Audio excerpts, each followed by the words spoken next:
Ouais. Bon, voilà. Ok, là, ça enregistre en espérant que ça marche. Bon, voilà, mais ce que je voulais dire, parce que je voulais dire une note un petit peu sur la semaine dernière. Ça veut dire, parce que moi, j'ai pas dit que j'ai réfléchi sur ce qu'on a dit sur la semaine dernière, sur l'histoire des oreilles et sur l'histoire, en fait, de la relation qu'il y avait entre, voilà, le fait d'aller aux toilettes, on va dire, et de déféquer que lui, il faisait avec l'histoire avec l'histoire des oreilles et le fait d'écouter. Moi, ce que je peux dire, pour moi, ça reste très obscur, hein, ce chapitre.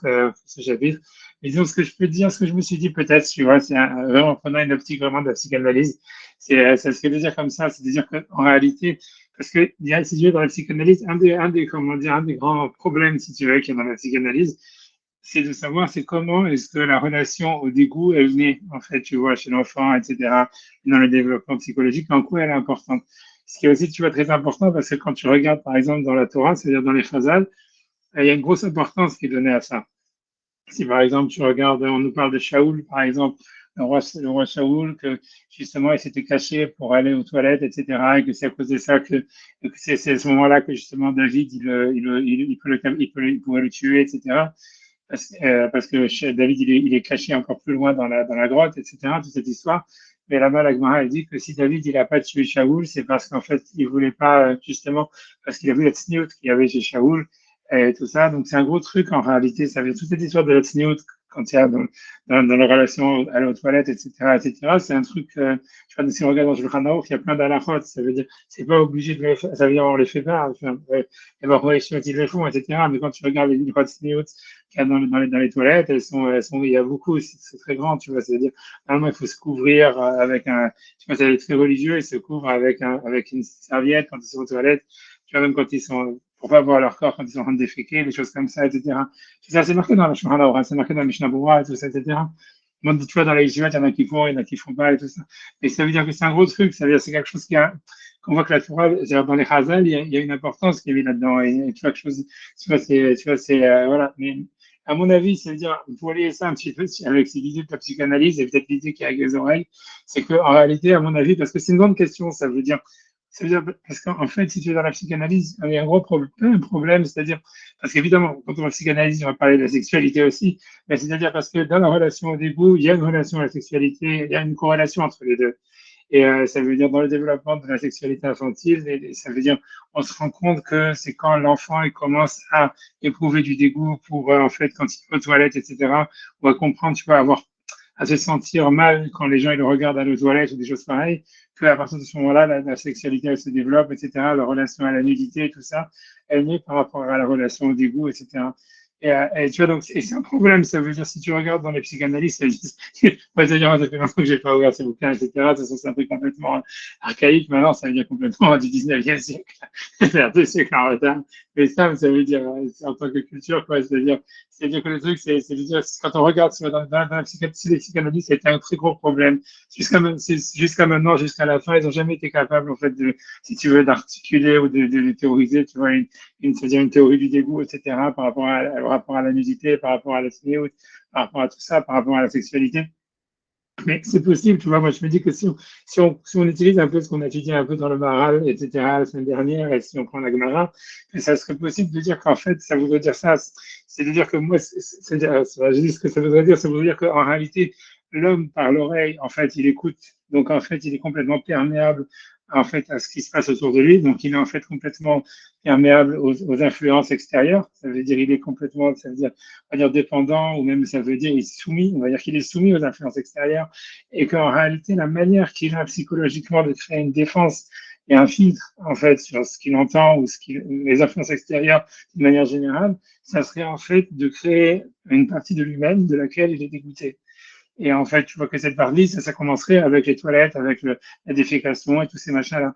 Parce qu'en fait, cette relation qu'on aurait au dégoût d'une partie de soi, en disant, ah, ça c'est ça c'est dégoûtant, ça c'est truc, etc.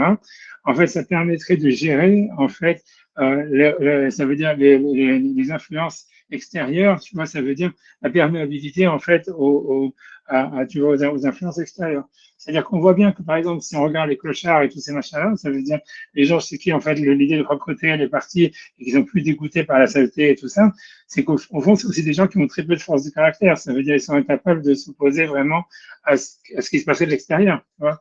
Et ça veut dire qu'en fait, il y aurait une relation. Ça veut dire, c'est possible, tu vois, que c'est ça le chat dans la Gemara, c'est le chat que le Maral, il voulait dire, qu'en fait, les mains, ça veut dire, il y a une relation entre le fait de couvrir de couvrir les excréments et toute cette histoire-là, et le fait, en fait, avec les oreilles. Et le fait de dire qu'on peut filtrer, en fait, ce qu'on écoute. On a une sorte de filtration par rapport à l'influence extérieure, par le fait qu'on écoute, ça veut dire qu'on serait capable, en fait, la manière dont ça fonctionnerait, ça serait de dire qu'en fait, on créerait une image, une partie de soi de laquelle on est dégoûté, par le fait même, tu vois, que c'est des excréments, donc c'est la chose qu'on rejette, c'est la chose qu'on a filtrée, ça nous permettrait psychologiquement, en fait, de créer une sorte voilà, de barrière ou de filtre qui permettrait en même temps de filtrer les influences extérieures au niveau psychologique, quoi. C'est possible qu'il y ait une chose pareille, tu vois, ça veut dire, voilà, c'est parce que comme il a dit, ce qui m'a mis la puce à l'oreille, c'est quand il a dit c'est quelque chose qu'on doit être mécabel, c'est un dîme qu'on doit être mécabel, etc., quand il a parlé sur les oreilles on avait l'impression que c'était ça. Ça veut dire qu'on avait l'impression que c'est quelque chose de très dur. C'est-à-dire quand il parle, il dit c'est quelque chose qu'on a mécabel, on a l'impression comme s'il disait waouh, c'est un truc, tu vois, qui est dur pour l'homme. Et en fait, moi, j'ai pensé que ça voulait peut-être vouloir dire ça. Ça voulait dire le problème, c'est pas que l'homme il est perméable aux influences extérieures, c'est surtout que en réalité, la manière qu'il a en fait de se désimperméabiliser en fait et de créer une structure qui l'autonomise ou qui lui permet de filtrer, elle l'oblige en fait à créer une partie de lui-même de laquelle il est dégoûté. Et ça veut dire parce que si on n'est pas, si on fait pas ça, tu vois, qui est symbolisé par, qui est sûrement psychologiquement, enfin dans le début, comment dire, ça se réalise, on va dire, à travers la défécation, parce que c'est justement ce qu'on ressort, c'est ce qu'on ressort de l'extérieur, donc ça serait possible qu'au niveau psychologique, ça passe par là. Mais en réalité, c'est aussi une manière, même plus générale, en fait, on commence en disant, ah, cette partie, c'est de moi, c'est une partie basse, c'est une partie sale, c'est une partie de laquelle tu vois, avec laquelle j'ai un problème, on va dire, que je rejette, que j'aimerais, ça veut dire avec laquelle, en tout cas, que je considère comme, voilà, mauvaise, basse, laquelle je veux en fait, si tu veux, comment dire, la rejeter ou la nettoyer ou quelque chose comme ça. Et ça en réalité, ça serait lié au fait que c'est notre seule manière en fait qu'on aurait en fait de pouvoir lutter contre l'imperméabilité qu'on aurait d'une manière inhérente par rapport à notre par rapport voilà à ce qui est à notre environnement, aux influences extérieures. Et voilà, ça veut dire, c'est-à-dire que grosso modo, c'est si jamais par exemple, pour donner un exemple plus simple, ça veut dire si jamais par exemple, voilà, on te dit, si jamais voilà, un juif il est une influence extérieure goy non juif et que dans les valeurs on te dit, voilà, je sais pas quoi, c'est-à-dire voilà, en France on te dit, voilà, c'est toute la vérote et tout le machin. La seule manière en fait que tu as en fait de dealer avec ça, c'est en fait de toi-même de créer une relation de dégoût par rapport, on va dire, j'en sais rien, si le Yetzirah, c'est de la sexualité, ça serait par rapport à la sexualité. Mais ça veut dire, en fait, à la fin, ta manière de te protéger, elle entraîne qu'en fait, tu crées une manière, quelque chose, tu es obligé, en fait, d'une certaine manière de négativer, ça veut dire de donner ça veut dire une vision négative, ça veut dire une relation négative à quelque chose en toi pour pouvoir te protéger, quoi. Tu peux pas te protéger autrement, quoi. Et c'est pour ça que le Maral, il dit, c'est quelque chose, tu vois, c'est un jugement qu'on doit accepter dans le sens où, voilà, il n'y a pas d'autre option, c'est-à-dire l'option alternative, ça serait en fait être complètement perméable et de se fondre complètement dans l'environnement extérieur, quoi. Voilà, c'est ce que je voulais dire. Tu vois, c'est que le rapport à la loi, Mhm. le rapport à la loi, il passerait voilà, par un rapport au dégoût à soi-même et ça commencerait, on peut dire même à l'enfance, etc. Voilà, c'est ça ce que je voulais dire quand j'ai pensé, quand j'ai essayé de Ouais. ah, vas-y. Mais il y a deux choses, moi, qui me viennent à l'esprit quand tu parles quand tu parles comme ça de défécation. D'abord, c'est l'histoire du culte de Baal-Péor. Ouais, Donc, ça voudrait dire ouais, que c'était un culte qui était destiné à s'ouvrir au maximum aux influences extérieures. C'est ça que tu dis? C'était une façon peut-être. de briser, enfin, je sais pas Oui, si non, on peut le voir comme ça, de briser en fait, le tabou, à mon avis, de tu toute vois, c'est façon, une histoire. on dit que les Juifs étaient particulièrement doués là-dessus. Donc Oui, voilà, exactement. Non, moi, je comprends alors ça il parce y a que, un retour là-dessus. Enfin, je ouais, sais pas. c'est- Mais d'un autre côté, si tu veux, moi, je viens de terminer un bouquin qui s'appelle de Bella Grunberger qui s'appelle Narcissisme, euh, ok. antisémitisme, etc. Donc, il décrit bien le stade anal quand même chez l'enfant comme le principe de réalité, si tu veux, dans lequel le Mhm. juif excelle et qui est combattu justement par C'est tout. les totalitarismes narcissiques, quoi. Alors, je ne sais pas comment tu te débrouilles avec tout ça. Non, c'est génial, non, parce que non. J'allais dire Moi, tous merdier, quoi. ok, non, mais parce que pour moi, non, tout ça, ça fait sens beaucoup parce que, en réalité, dans l'idée générale, ça veut dire, tu vois, d'un autre côté, on te dit en plus que Moshe, il est enterré en face de Baal-Péor. Tu vois, ça C'est veut ça. dire, de Moshe, et qu'à chaque fois que Baal-Péor remonte, il y a Moshe qui remonte pour faire face à Baal-Péor.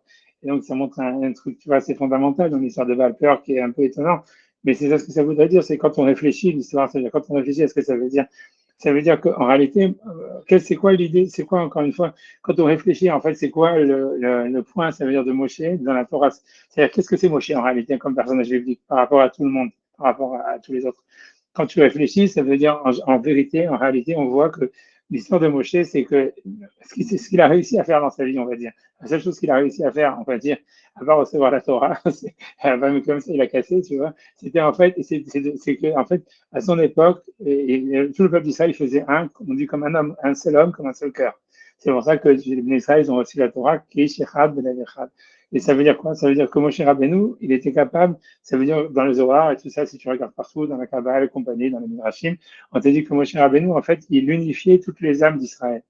Ça veut dire que c'est à travers Moshe, c'est pas qu'à travers Moshe, les Bnei Israël faisaient un, mais en tous les cas, oui, c'était lui, si on veut dire un truc comme ça, en tous les cas, il gérait, il était capable de gérer, tu vois, on voit bien que c'est ce qu'il fait, il gère tous les individus d'Israël, et en fait, si tu veux, il les met chacun à leur place, si on veut, d'une telle manière à ce qu'ils font un.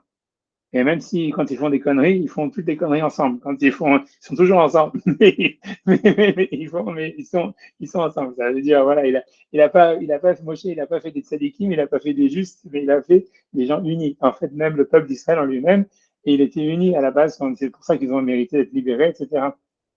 C'est pour ça qu'on dit dans le CDR, voilà, que le rachat, c'est celui qui s'est sorti du clan, parce que le mérite du clan d'Israël, c'était de faire un, d'être unifié. Et donc, grosso modo, comme on a expliqué, ça veut dire que toutes les neshamot du clan d'Israël font un. En réalité, toutes les neshamot du peuple d'Israël sont une seule chose. Et Moshe Rabbeinu, en fait, il était capable, on va dire, à part lui-même, mais ça veut dire déjà, grâce à la volonté des Bnei Israël qui était dans cette période-là, à cause peut-être des souffrances, etc., dans tous les cas, dans cette union, dans cette unification qu'ils avaient au niveau des Neshamot. Donc, c'est grâce à ça qu'ils ont reçu la Torah, c'est grâce à ça qu'on dit que Hachem aussi, il était proche d'eux, parce que voilà, si on se sent un avec tout le clan, avec tout l'ensemble du peuple d'Israël, avec tout le monde, donc Hachem aussi, il se sent un avec le peuple d'Israël, et donc, il pardonne les fautes, et donc, il vient les libérer, donc, il fait des miracles, et tout ça, etc.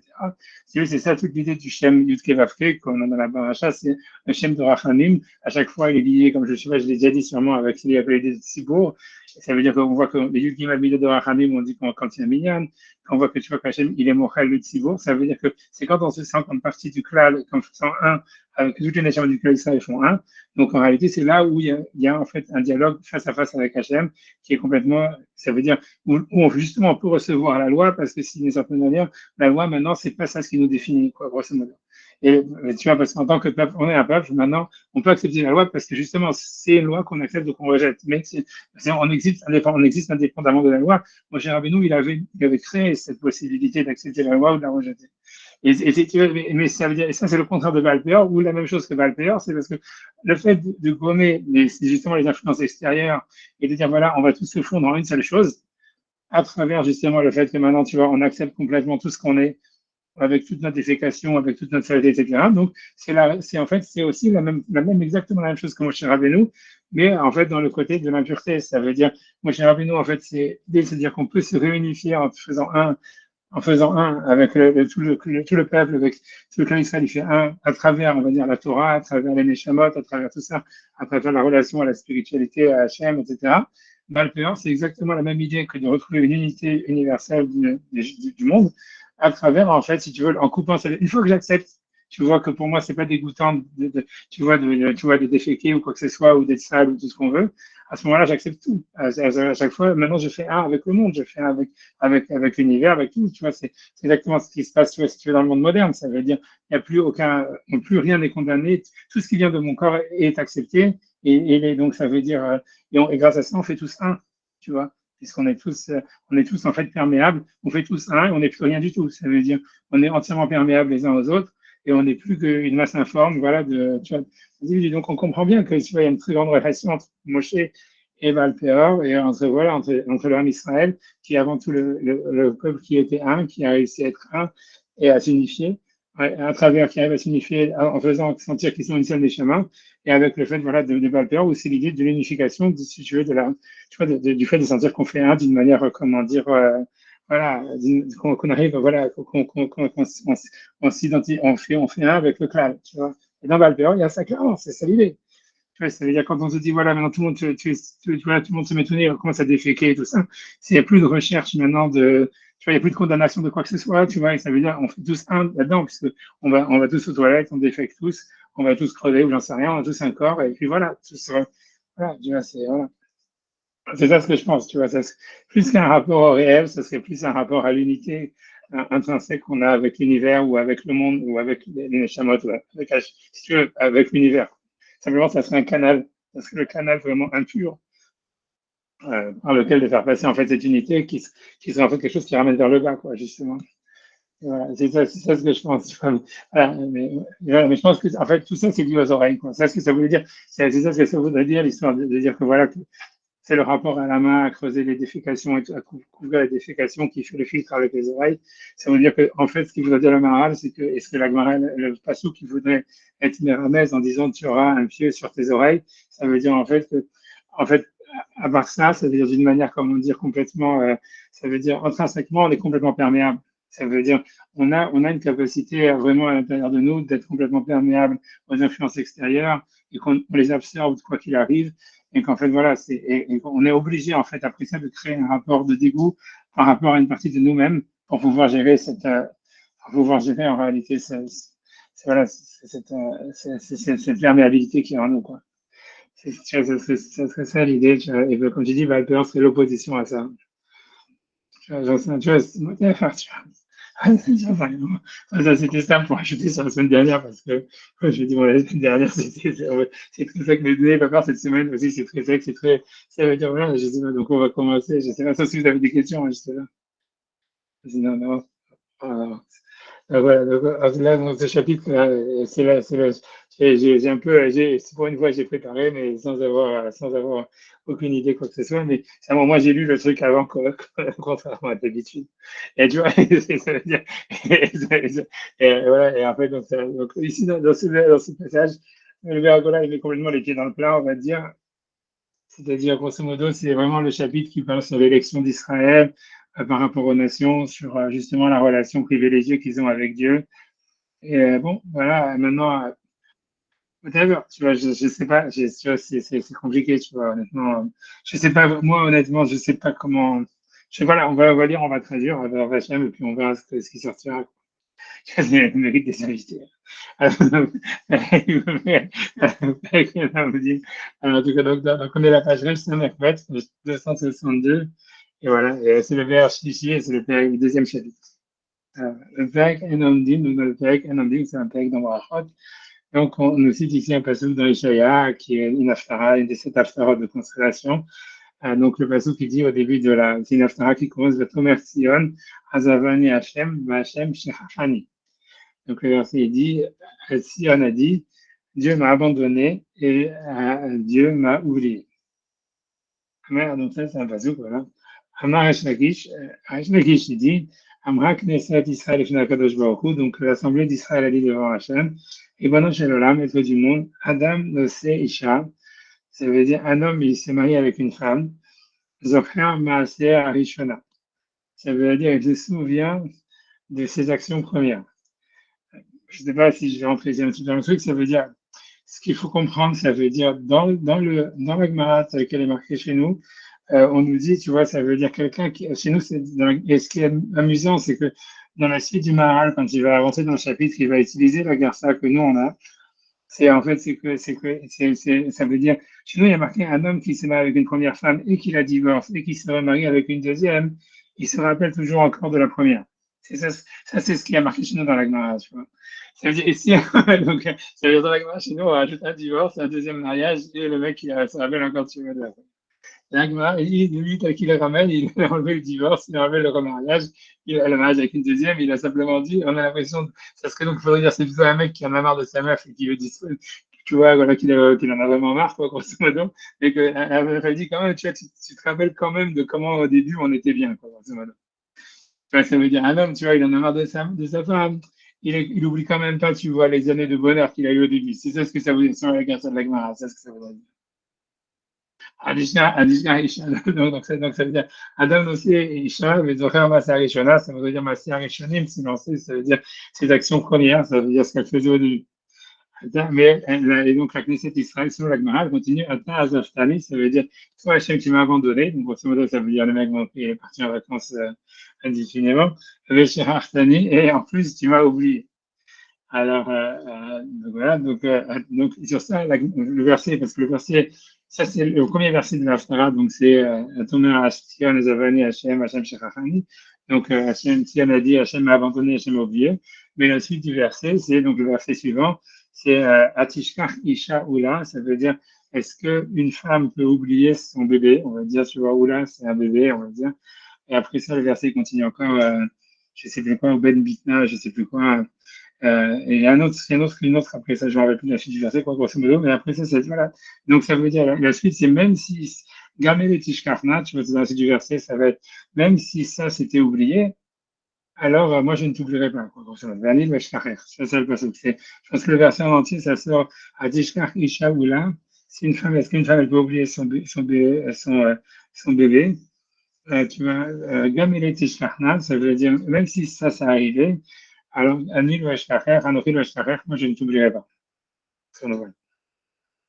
C'est ce que le passage qui dit. C'est la version en fait, il dit qu'on a dit Jaoula, mais Rechem Bet Bitna. C'est ça la suite du verset. Le verset qui dit c'est Adishkar. Est-ce qu'une femme elle va oublier Atishkar Ishaoula? Ça veut dire est-ce qu'une femme elle va oublier son bébé, Rachem qu'elle a porté dans son ventre, Ben Bitna, le fils de son ventre, Rachem, c'est-à-dire de sa matrice, Ben Bitna, le fils de son ventre, Gam Eretishkarna, même si ces choses-là arrivaient, Anochi le Hashkacher, moi je ne t'oublierai pas. Ça, c'est une Haftarah, je ne sais plus, dans les 7 Haftarah de consolation. Si vous regardez dans des variants, vous la trouverez quelque part. En tous les cas, bref, en tous les cas, la Gemara a dit, voilà, donc elle dit, donc ça veut dire, voilà, donc c'est comme si Hachem il répondait au peuple d'Israël, tu vois, non, donc grosso modo, Amar la Kadosh Baruch Hu, donc il lui a dit à Kadosh Baruch Hu, à l'Assemblée d'Israël, Biti, ma fille, Yud Bet Mazalot Barati Barakia, j'ai créé 12 Mazalot ça veut dire dans le ciel, 12 constellations dans le ciel, Vakol Mazal ou Mazal Barati le Shloshim Chayil, et sur chaque Mazal et Mazal, j'ai créé 30 armées. Vakol Chayil Barati le Shloshim Légion, et sur chaque armée, j'ai créé 30 légions. Vakol Légion Barati le Shloshim Réatim, et sur chaque légion, j'ai mis, je sais pas quoi, 30 Réatim, je sais pas, c'est des préposés, ou un dilodaire, je sais pas, c'est une unité, en fait, a priori, de l'armée romaine. Alcool Hatim, Hatim, Hatim, Boshloshim, Kartim, et sur chaque Hatim, Hatim, il y a 30 Kartim. Je ne sais pas si Rachid là-bas il explique c'est quoi tous ces trucs-là, mais enfin, grosso modo, c'est des. Tu vois, Rachid il dit simplement voilà, c'est des grades. Rachid il passe des grades dans l'armée, mais Rachid dit si vous allez dans la note 76, il ramène Légion, les Carton, les Gistera, Shemot, Shara. Ce sont des noms de gouvernance, Kigon Shilton, les Hagmon, les Dukus ou Pacha. Grosso modo, voilà, à lui, il dit que c'est des grades de noblesse. Rachid dit a priori. Et moi, je pense plutôt que c'est plus une fois décrit comme une armée. Moi, je pense plutôt que c'est des grades, des grades de l'armée, c'est des grades militaires. Peu importe, tu vois, ça veut dire quoi? Kartim, Gadim, Varadi, Shloshim, Gistera. Sur chaque Kartim et Kartim, j'ai créé 30 Gistera. Kol Gistera ou Gistera, et sur chaque Gistera et Gistera, que ce serait des corps d'armée, Shin Samech et Kochavim, 365 Kochavim, 65 étoiles, et Wikimilian Yemot Hama, comme le nombre, en fait, comment dire, des jours de l'année, de quoi me varati la Bijvilech, et tout ça, je les ai créés pour toi. Et là, et toi, tu dis Azavani, Vesherhaftani, et là, tu dis tu m'as abandonné et tu m'as oublié. Atishkach Isha Oula. Est-ce qu'une femme peut oublier tu vois, c'est-à-dire son bébé Amar Akadash Baruch Hu, donc Akadash Baruch Hu, il a dit Klum Eshkach Olod Velim, je ne vais jamais oublier, ça veut dire les holocaustes, les boucles, les holocaustes au Pitré Rachamim et les premiers-nés, ça veut dire les ouvreurs de matrice, mais ça veut dire les Bechorim, ça veut dire des offrandes des premiers-nés. Chez Krafna, les Fanoï Bamidbar, que tu as amené devant moi dans le désert.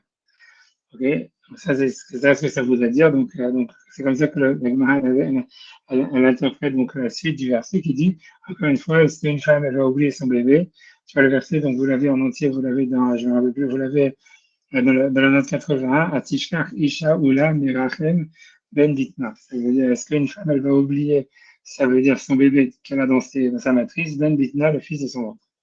Donc ça veut dire, grosso modo, Hachem, il n'oublie pas le peuple d'Israël, il n'oublie pas les sacrifices qu'il a amenés dans le désert, et voilà, etc. Et que toutes les étoiles, tout l'univers, il a été créé pour le peuple d'Israël. Ok, donc la Gemara continue. Amra les Fanav, donc le peuple d'Israël a dit devant Hachem, et bon, c'est là, maître du monde, oui, puisque tu n'oublies pas finalement les actes, tu vois, donc les corbanotes qu'on avait dans le désert, et il n'y a pas d'oubli devant le trône de ta gloire, c'est mal, c'est égal. Parce que peut-être tu vas pas oublier aussi le fait que j'ai fait le vaudor. Amara, c'est sur ça que le verset dit, même si ceux-là, ils étaient oubliés, ça veut dire, ok, ça, il oublie.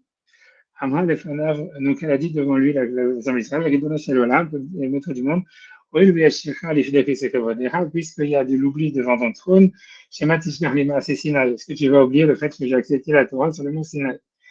Amara, c'est sur ça que le verset continue, et enfin il dit, Anochi, Anochi, ça veut dire le premier des 10 commandements qui est je suis Hachem ton Dieu qui t'a fait sortir d'Égypte. Ça je n'oublie pas, je ne l'oublierai pas pour toi. Zema Sinaï, c'est l'acceptation de la Torah dans le mont Sinaï. Adkan, voilà, ça c'est la Gemara, jusque-là c'est la Gemara. Voilà, bon, évidemment, ça veut dire, bon, voilà, c'est sûr que pour les chrétiens, ça pose vraiment problème, parce que ça veut dire que, bon, voilà, c'est tout le contraire de ce qu'ils veulent dire et qu'ils pensent, et que pour eux, c'est de dire, voilà, que l'élection d'Israël a été caduque à cause voilà, à cause de la faute du Vaudor, ou à cause de toutes les fautes qui ont été faites. Bon, voilà, et donc ces passages de la Gemara, a priori, voilà, ils semblent dire le contraire. Bon, à mon avis, moi, j'ai l'impression, ça veut dire, moi, mon interprétation personnelle de l'Agmara, ça veut dire, après avoir relu, et quand on te cite, en fait, tous les grades et toutes les armées, c'est-à-dire tous les soldats, c'est-à-dire tous les grades, on te dit, voilà, j'ai créé des légions et des myriades et des machins, etc. Moi, je pense, honnêtement, que le sens littéraire de l'Agmara, ça veut dire ça veut dire comment, parce que ça, tu vois, toute cette armée tu vois, qui est décrite, tu vois, dans l'histoire en disant, décrite d'une manière, en disant vraiment allégorique, en disant, voilà, j'ai créé 12 constellations avec des myriades et des myriades d'étoiles qui sont divisées en légions, en je sais pas quoi, encore d'armées et tout ce qu'on veut. En réalité, c'est sûr que c'est la description de l'armée des Romains qui est venue les massacrer, tu vois. Et ça voudrait dire, ça voudrait dire, tu vois, c'est clair, et tu vois, est-ce que ça voudrait dire, tu vois, ça voudrait dire, en fait, ouais, ça veut dire, c'est vrai qu'Hachem, tu vois, ça veut dire, et que c'est incroyable, ça veut dire, d'une certaine manière, c'est incroyable que l'Empire romain, il a déployé une tellement grande légion, ça veut dire, c'est incroyable. C'est-à-dire que c'est clair qu'on sait historiquement que, voilà, que les Romains, ils ont déployé plus de soldats pour conquérir Israël que pour conquérir la Gaule ou conquérir n'importe quoi d'autre pays, que c'était plus important de les conquérir, quoi. Et que tu vois, et que ça voulait dire en réalité, justement, ça veut dire le fait même que, tu vois, c'est un peu comme dans les camps de concentration nazis, etc. Ça veut dire le fait même que, ça veut dire que voilà, que Hachem, il a fait que les Romains, ils ont déployé tellement tellement d'énergie, tellement de puissance pour faire des massacres, etc. Ça montre que Hachem, il nous a pas oublié, quoi, grosso modo. Ça veut dire, c'est ça le sens, à mon avis, c'est le sens littéral de l'agma d'une manière à peine voilée. Parce que sinon, tu comprends pas exactement qu'est-ce qu'il veut avec tous ces grades de général, des sergents et de machin et tatati, tatata. Et tu vois, et ça voudrait dire, en fait, voilà, tu vois bien qu'il y a une ashgaha pratique, ça veut dire, il y a une sorte ça veut dire que le peuple d'Israël, il a une sorte de, même dans ses souffrances, ça veut dire, pour prendre un exemple plus proche de nous, dans la Shoah, etc., ça veut dire, on voit que ça montre l'élection d'Israël, la Shoah, elle montre l'élection d'Israël au même titre que l'ouverture de la mer Rouge, elle montre l'élection d'Israël, puisque c'est quelque chose tu vois, qui est incompréhensible, tu vois, et qui est complètement incroyable, tu vois, et qui montre qu'en fait, toute la Deuxième Guerre mondiale, en fin de compte, tu vois, elle tourne autour d'Israël depuis le début, même la première, si on veut, tu vois, si on regarde vraiment derrière, tu vois, parce que les discours antisémites, ils étaient à cette période, etc. Tu vois, et que ça voudrait dire, mais tu vois, mais ça voudrait dire, voilà, donc tout ce qu'il y a dans le monde, on voit bien que ça tourne autour d'Israël. Et donc voilà, donc ça veut dire le fait même qu'en fait, ça veut dire, ça veut dire, on pourrait dire, voilà, Hachem nous a abandonnés parce que voilà, ils sont massacrés, tout ce qu'on veut, etc. Non, tu vois, ça veut dire, c'est parce qu'il aime bien châtier bien, si on veut, quoi, ouais. Et tu vois, voilà, c'est un truc comme ça, c'est clair quoi, elle veut dire, tu vois, ça veut dire, c'est un truc comme ça qu'en fait, la Gemara, elle veut dire. Alors, c'est clair que tu vois que les prêtres catholiques, ils n'ont pas compris, tu vois. S'ils avaient compris, ils n'auraient pas posé de questions. Mais je pense que, mais c'est-à-dire, et tu vois, que le Maharal, lui aussi, il veut pas vraiment, tu vois, donner cette lecture-là aux prêtres catholiques parce que voilà, tu vois, voilà, quoi, c'est pour les encourager. Donc, donc, voilà, donc c'est pour ça que, donc c'est pour ça, en fait, je pense que voilà. Mais à mon avis, c'est clair que quand on lit la Gemara, ça donne, c'est ça le feeling qu'on a, tu vois, c'est ça le feeling à première vue, quoi. Bref, j'avance, tu vois, donc dans tous les cas, donc la Gemara a dit, ok, donc on va voir ce que lui veut dire sur ça. Parce que, voilà, comme je vous dis, tout ce chapitre très, très, très dur, tu vois, c'est parce que c'est très, très, très, très difficile, à mon avis, de comprendre l'élection d'Israël. Ça veut dire, voilà, tu vois, c'est vraiment, c'est de comprendre en quoi le peuple d'Israël est unique, en quoi il est spécial, etc. Et pourquoi est-ce qu'il a été élu. Pourquoi? C'est le fait que le peuple d'Israël, il a une destinée spéciale et qu'on le voit depuis déjà plus à peu près de, je sais pas, 5000 ans, ça veut dire c'est un fait presque historique, c'est un fait historique, pas presque historique, c'est un fait historique, c'est une réalité, c'est quelque chose. On peut rien y faire, tu vois. Ça veut dire, même si tu vois l'égoïsme entre les deux guerres, ou même certains imbéciles attardés, hein, je veux dire, tu vois Jean-Paul Sartre, etc. Ils ont continué à vouloir plaider une cause comme ça, que ce serait que les juifs existent parce qu'ils sont inventés par les non-juifs ou un truc comme ça.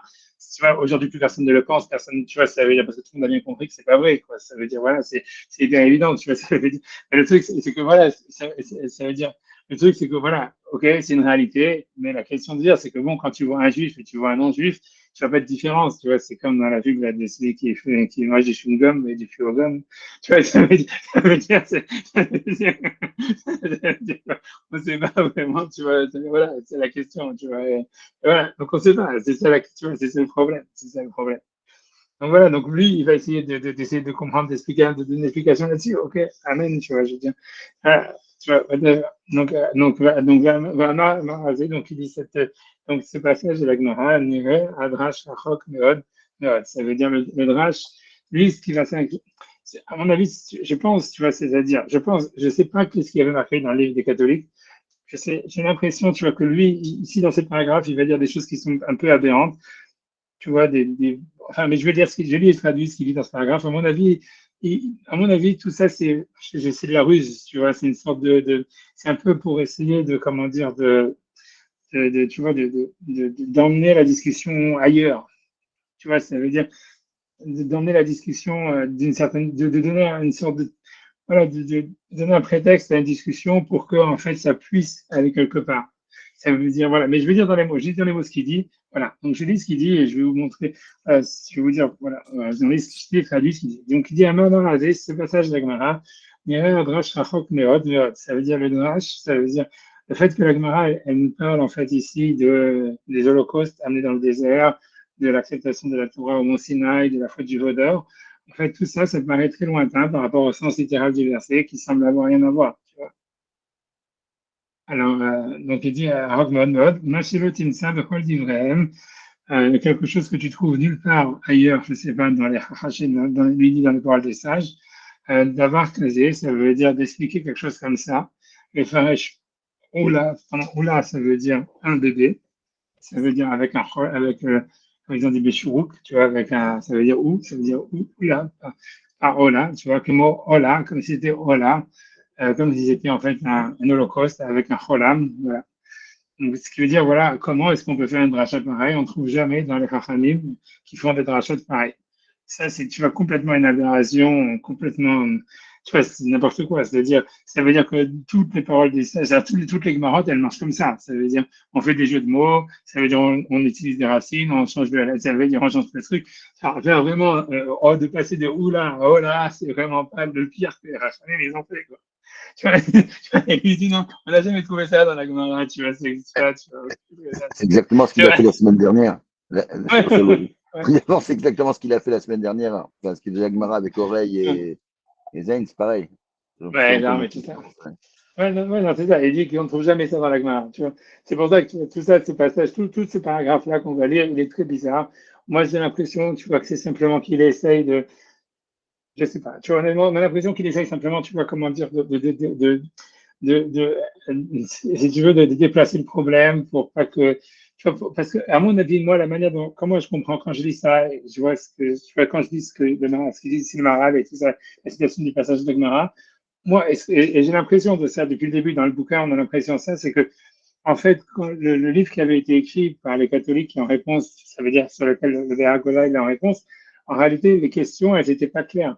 Elles n'étaient pas explicites. C'est comme s'ils avaient pris des passages du Talmud et qu'ils les avaient, en fait, si tu veux, notés et les avaient mis à l'index, si on veut. Ça veut dire en disant, ah, voilà, ce passage-là, il doit être enlevé, ou il est critique, ou ça veut dire c'est un passage suspect, ou voilà, qui doit être condamné. Et il n'explique pas pourquoi. Donc, en fait, lui, il essaye, je comprends bien qu'à chaque fois, lui, il essaye de se dire, mais qu'est-ce qui leur a posé problème? Et après ça, en fait, après ça, il explique, après ça, il répond. Et en fait, à mon avis, c'est-à-dire certaines fois, ça veut dire, il utilise ça, certaines fois, il est honnête. Ça veut dire qu'il se dit, bon, voilà, c'est ça ce qui leur a posé problème. Et on va dire, il est, en fait, si tu veux, il est honnête en disant, voilà, c'est sûrement ça ce qu'ils ont voulu dire. Donc, je vais répondre à leur question. Un petit peu dans le BR1, dans le BR2, on voyait un peu ça, mais pas, plus ça va, plus on sent qu'il est malhonnête. Ça veut dire que qu'il travaille beaucoup plus comme un avocat. Ça veut dire que c'est pas que il dit bon, ils n'ont pas posé la question, donc on va nous poser la question. Comme ça, en fait, on va pouvoir dire que c'est pas si terrible que ça et on va trouver une réponse, tu vois. Et c'est ça ce qu'on a l'impression, tu vois. Ça veut dire ici, et plus ça va, tu vois, ça veut dire qu'il joue, hein, ça veut dire il joue, tu vois. Ça veut dire ici, on a vraiment l'impression qu'il joue, tu vois. Et tu vois, je pense que s'il dit ça, c'est parce qu'en fait, il veut que le lecteur juif, tu vois, il soit pas dupe de ce qu'il est en train de dire, tu vois à mon avis, tu vois. Ça veut dire, parce que tu vois, sinon, c'est une phrase qui n'a pas de sens. Tu vois, ça veut dire, on n'a jamais vu que la Haramim, ils ont transformé un O en OU, tu vois, pour faire une dracha. Bon. Après ça, il dit, on met Rechem, après ça, il dit, on met Rechem, encore deuxième chose, de dire que, puisque le passage là-bas, il dit, ils sont donc son fils de sa matrice, donc ils auraient changé Rachem, qui est marqué dans le passage là-bas, dans le passage dans Ishaïa, mais la chaîne Peter Rechem. Donc là-bas, ça voudrait dire, là, c'est carrément encore plus absurde, parce que tu vois, lui veut dire que là-bas, ça veut pas dire le fils de sa matrice, ça veut dire le fils de son amour, tu vois, mais la chaîne Rachamim. Alors qu'il veut dire que les Hachamim, ils ont changé le mot matrice, le mot amour dans les Shaya, qui veut dire Rachamim, ou tu vois, je sais pas, compétence, Rachmanout, quoi, je sais pas comment dire ça, on va dire amour, et hop. Tu vois, ça veut dire Merachem, ça veut dire d'amour en matrice. Il a chanté Peter Rechem, en jeune de matrice. Alors que ça, c'est encore plus débile parce que le verset là-bas, quand il dit, tu vois, j'ai vu encore une fois le verset, on l'a ajouté dans la note, encore une fois 81, je crois, un truc comme ça, où je dis plus, où je disais les étés. Ouais, dans le Coran, Atishkar Ishaoula Merachem Ben Bitna, ça veut dire le bébé, tu vois, de sa matrice, tu vois. Tu vois, ça veut dire le passo il veut dire matrice, même dans le sens littéral, tu vois, il veut pas dire d'amour. Tu vois, je veux dire. Donc, tu vois, ça, c'est encore plus fou, quoi, de dire. Cette phrase, elle est encore plus folle, on va dire, encore plus, tu vois, foutage de gueule. Rachem, la chaîne Peter Rachem, ça veut expliquer Rachem, que ça veut dire amour ou quelque chose comme ça, comme matrice. Ok, donc, ok. C'est à mon avis, cette phrase-là, c'est simplement c'est un truc d'avocat. Tu vois, c'est une manière de simplement de poser des fausses questions pour mettre après lui la réponse que lui peut dire. Alors, dit donc, donc sache qu'il n'y a pas ça, vous êtes caché de la Tzvot, donc sache que ce verset-là, il est difficile en lui-même. Shakatou Omer, parce que le verset il dit Atishkach Isha Oula, ça veut dire est-ce qu'une femme peut oublier son bébé? Ça veut dire, voilà. Oula, c'est ce qui est difficile à dire, tu vois, c'est presque, tu vois, c'est son bébé, peut-être c'est son fœtus, ça veut dire, ça veut dire, c'est le bébé qu'elle a dans son ventre, on va dire. Donc, il dit Lachon Yachid, c'est un langage, ça veut dire, c'est un Lachon Yachid, c'est au singulier. Est-ce qu'une femme va oublier son bébé? Tu vois, ou son, voilà. La Hama, et le verset ensuite il dit Gam il même cela, Bilshon Rabim, ça veut dire même si cela c'est arrivé, ça veut dire Gam il cela c'est un pluriel, Bilshon Rabim. Donc pour lui, c'est une dichotomie dans le verset, il y a une anomalie grammaticale dans le verset. Va aller les mertav, et il aurait dû dire Gam hitishkach, même si elle oublie pas, même si celle-là, elle oubliait. Tu vois, ça veut dire, Gam ele, ça veut dire celle-là. Même si celle-là, elle oubliait, moi, je ne t'oublierai pas. Alors qu'on aurait dit verset, on aurait dit, même si elle oublie, moi, je n'oublierai pas. Pas si celle-là, elle oubliait. Ça, c'est ce qu'il dit, tu vois. Ok, tu vois, simplement, encore une fois, si on regarde dans le verset, c'est vraiment carrément ça, c'est vraiment du foutage de gueule, vraiment gros. C'est parce que si tu regardes, si tu regardes le verset, tu vas prendre le verset, tu vois, ça veut dire dans la, puisqu'on est dans la 80. Le verset dit comme ça, il dit comme ça, il dit deux choses. Il dit tu vois, Tishkar Isha Oula, ça veut dire Nerechem. Est-ce qu'une femme, elle doit oublier, ça veut dire son embryon qu'elle a dans son ventre? Tu vois, Ben Bitna. Ben Bitna, c'est le fils de son ventre. Tu vois, après, c'est deux cas, tu vois, c'est-à-dire, c'est deux femmes. Tu vois, il y a la femme qui est enceinte et il y a la femme qui a donné naissance, tu vois. Et le Gam Ele Tishrahna, il fait tout à fait sens dans le dire que voilà, même si celle-là, ça veut dire et la femme enceinte et la femme qui a eu le bébé, si elles oubliaient, moi, j'oublierais pas. Tu vois, donc le pluriel, il pose pas du tout de problème, tu vois, à mon avis. Je veux dire, je suis pas un grand grammairien ni quoi que ce soit, mais ça veut dire, je suis sûr que si tu regardes là-bas dans Rachid, même je pense que même personne n'a posé la question parce qu'il n'y a pas de question, tu vois, ça veut dire, à mon avis.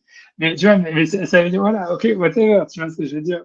Et donc, après ça, lui, il va citer le Radak. Tu vois, tu vois, tu vois, tu vois,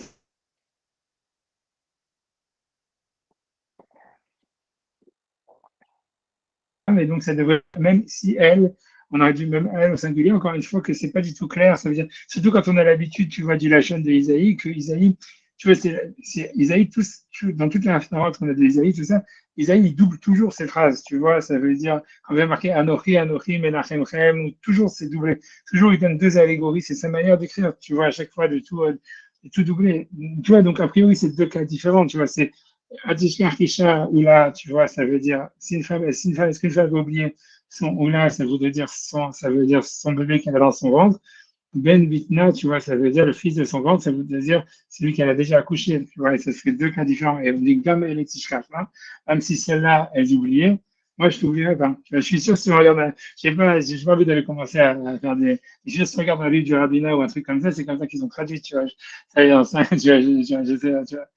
Comme si lui, il voit ça comme une question. Il va citer en plus, tu vois, le Radak. Tu vois, il dit le Radak, il y a Ishev Gam Ele, Al-Nashim de Alma. Il dit que le Radak lui-même, il avait cette question-là.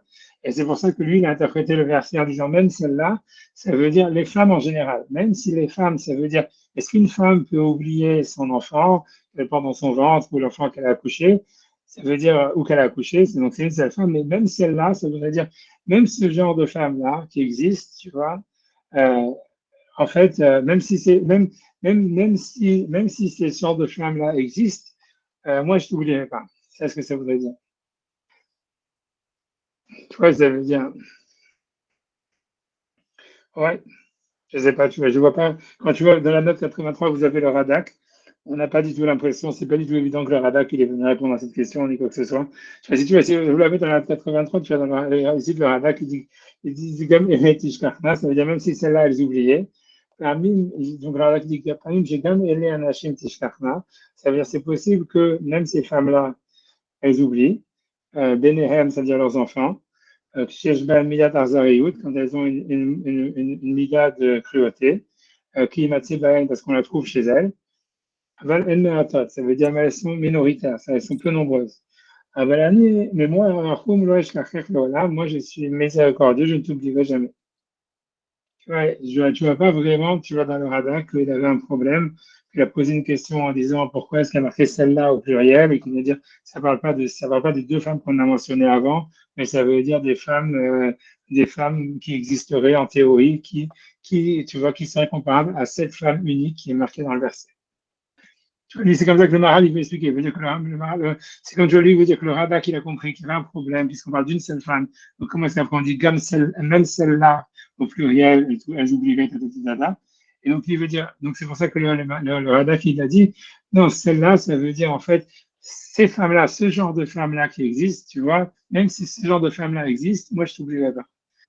Et tu vois, mais tu vois, j'en sais rien, tu vois, on a plus un peu, moi, je vois pas où est-ce qu'il a vu ça dans le Radak, honnêtement, complètement. Tu vois, dans le Radak, on a l'impression qu'il veut dire simplement, même ces genres de femmes-là, celles qui oublient l'enfant qu'elle a dans son ventre, ou celles qui oublient l'enfant dont elle a accouché, même celles-là qui oublieraient, tu vois, et c'est ce que le Radak veut dire, en fait, truc bidule, moi, je t'oublierai pas. Tu vois, il y a pas vraiment, tu vois, je sais pas, moi, honnêtement, je sais pas, peut-être parce que je suis très nul, mais moi, en lisant le Hadak plusieurs fois, j'arrive pas vraiment, tu vois, à avoir un truc pareil. Tu vois, une question comme ça, une réponse comme ça. Et, tu vois, je sais pas, je regarde la Bible du Ravina, qu'est-ce qu'ils ont traduit? Je sais pas, est-ce que tu as coupé dans les coins? Ils ont traduit au singulier. Non, du tout au singulier. Ok. Ouais. Je sais rien, ok, whatever. Moi, je pense pas que c'est une question. Et surtout quand tu connais, tu vois, le style de Ishaya qui répète tout en double, tu vois, qui fait tout en double, tu vois. Ça, c'est un Oki, Menachem Rem, toujours c'est comme ça, tu vois. Bref, tu vois, donc, bref, donc lui, il voit ça comme une question. Moi, à mon avis, tout ça, c'est des questions, tu vois, c'est pas des vraies questions, tu vois, ça veut dire, tu vois, si tu vois, c'est pas des vraies questions. À mon avis, si tu vois, toutes ces questions-là, je sais pas, tu vois, ça veut dire, à mon avis, c'est des questions que lui, il met.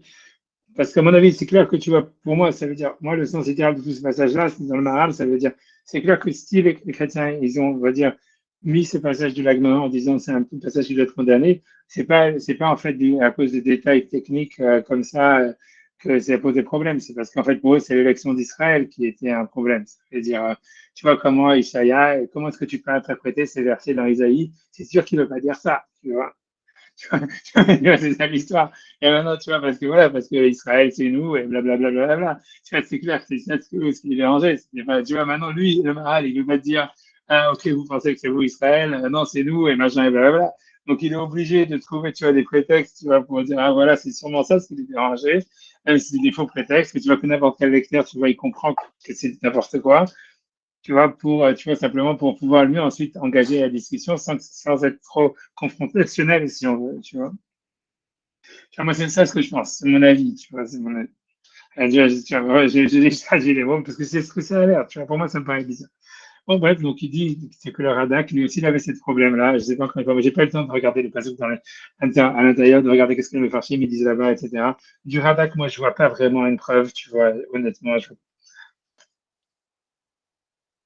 Moi, tu vois, pourquoi est-ce que tu vois, le Radak, il parlerait des femmes, d'un type de femme? C'est ces femmes-là, tu vois. C'est ça. Comme Jeannette, tu vois, c'est-à-dire ces femmes-là, elles oublient, mais moi, j'oublie pas. Ouais, comme Jeannette, tu vois, je sais pas. Ah ouais, je veux dire, peu importe, on avance. De toute façon, ok, la vérité, bon, si on veut rentrer dans ce passage-là, tu vois, je veux dire, ça existe, ça veut dire, malheureusement, on voit plein de fois des femmes qui oublient leur bébé dans les voitures et que soit le bébé est sauvé l'extrémiste, soit qu'il n'est pas sauvé, quoi. Donc, ça veut dire, ça arrive, tu vois, ça veut dire, ça veut dire, c'est pas tellement un truc, tu vois, ça veut dire, mais tu vois, mais ce que ça veut dire, tu vois, ça veut dire que, ouais, quand il a dit ça, c'est pas la peine de, quand même, d'aller sur leur attaque, de dire qu'elles sont cruelles ou je sais pas quoi, elles sont simplement, tu vois, tête en l'air, HDND ou whatever it is, j'en sais rien, tu vois, ça veut dire, sont occupés à autre chose, tu vois, mais ça veut dire, bref, dans tous les cas, tu vois, c'est pour ça, bon, bref, j'avance, tu vois, ça veut dire, pour moi, le verset, il est simple, il veut dire, même que ça existe, ça veut dire, c'est rare qu'une femme ait oublie son enfant, mais ça existe, tu vois, on le voit, malheureusement, presque, je veux dire, tous les jours, mais on le voit, tu vois, donc voilà, donc ça veut dire, moi, je t'oublie pas, ça veut dire, voilà, c'est tout, tu vois, y a pas de, tu vois, ça veut dire, non, tu vois, je sais pas, tu vois, ok, j'avance. Donc, ok. Alors, Michael Malcolm, donc il dit, cependant, un jeune Akatouf caché, le langage du verset est difficile. Et voilà, pourquoi ça en a pris un langage de pluriel alors qu'on parlait d'une seule femme. Va Delphinian Akatouf, lo aval emirtav atishkach isha oula. Ça veut dire, en plus, suivant le sujet du verset, on n'aurait pas dû dire, est-ce qu'une femme, elle peut oublier son bébé? Mais quand aval emirtav, on aurait dû dire, gam isha tishkach oula, même si une femme, elle oublie son bébé, ça veut dire qu'elle a des matrice. Ben Bitna, ça veut dire le fils qui est né, qui est sorti de son ventre, le fils de son ventre. Va nourrir le shkacher. Moi, je ne t'oublierai pas. Donc, Velama, lit les mersav atishkach isha oula. Et pourquoi est-ce que le verset, donc, il a besoin de commencer par une interrogation en disant, est-ce qu'une femme, elle peut oublier son bébé? Kevan, puisque chez Karakatouf, va dire à nous, il est venu nous apprendre euh, gam ki isha tishkachula, que même si jamais une femme elle oublie son bébé, Anochi le shkacher, moi je t'oublierai pas. Donc pourquoi est-ce qu'on a besoin, pourquoi est-ce que Ishaya il a besoin de parler dans un langage interrogatif? Tu vois, comme si jamais dans les prophètes on n'a jamais trouvé un langage interrogatif. C'est que ça, c'est vrai. Toutes les références, c'est comme ça. C'est Aïcha Guerrier Bayard, je sais pas, Biltim Lakad. Est-ce que tu vois, est-ce un lion est rugi dans la forêt s'il n'a pas capturé? Je sais pas quoi. Tu vois, toujours ça, c'est la manière de parler des prophètes et des Shaya en particulier. Ça veut dire ça veut dire, tu vois, ça veut dire, si tu commences, je n'ai aucun problème en réalité. Donc,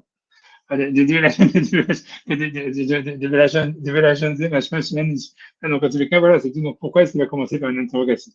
Rien de caché, aussi difficile, de là avoir une mecta, On aurait dû dire simplement, Vatomer Sion Azavani Veshirachani Hashem. C'est-à-dire le verset dans Isaïe, on n'aurait pas dû dire Sion a dit Hachem a abandonné et Hachem a oublié, mais simplement il m'a abandonné, il m'a oublié, Hachem. Encore une fois, tu vois, tout celui qui connaît Isaïe, il sait que c'est comme ça qu'il écrit tout le temps. Tu vois, toujours et double tour. C'est sa manière toujours de mettre deux sujets, c'est son style, que je dis. Tu vois, et c'est plus joli en plus. Tu vois, c'est beaucoup plus beau que Hashem, quoi. Tu vois, ça, mais tu vois, c'est ce qui fait toute la beauté du style Ishaya. Tout le livre, il est comme ça. Tu vois, qu'est-ce que je te dis?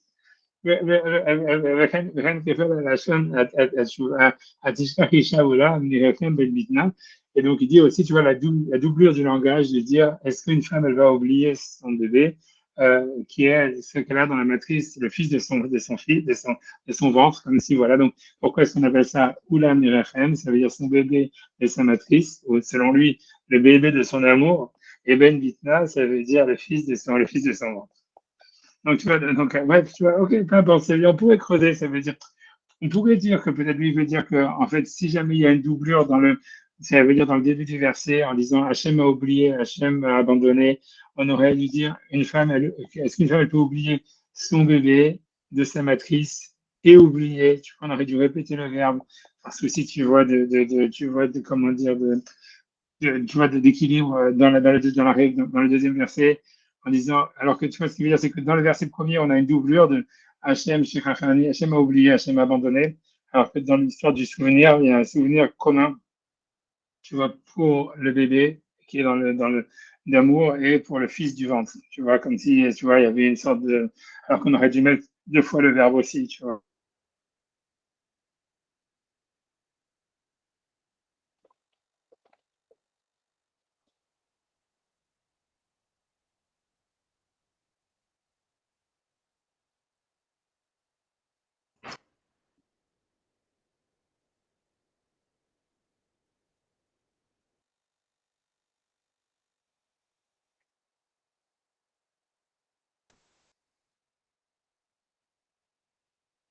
Ouais, c'est moi, je suis désolé, hein, je sais pas ce qui s'est passé, c'est ma connexion, elle a sauté, je sais pas pourquoi. Je sais pas, ça a l'air d'être revenu. Ah, tiens, ouais, je suis désolé. C'est bon. Ouais, c'est bon, bon, je sais pas ce qui s'est passé. Moi, ça me donne une consolation que je ne dis, il n'y a pas qu'en Amérique où on est nul. Ouais, en tous les cas, ouais, en tous les cas, ok, donc voilà, en tous les cas, voilà, je sais un peu si ça, si tu vois, c'est que si on veut essayer de réfléchir, on peut peut-être trouver qu'il veut dire qu'il y aurait un manque.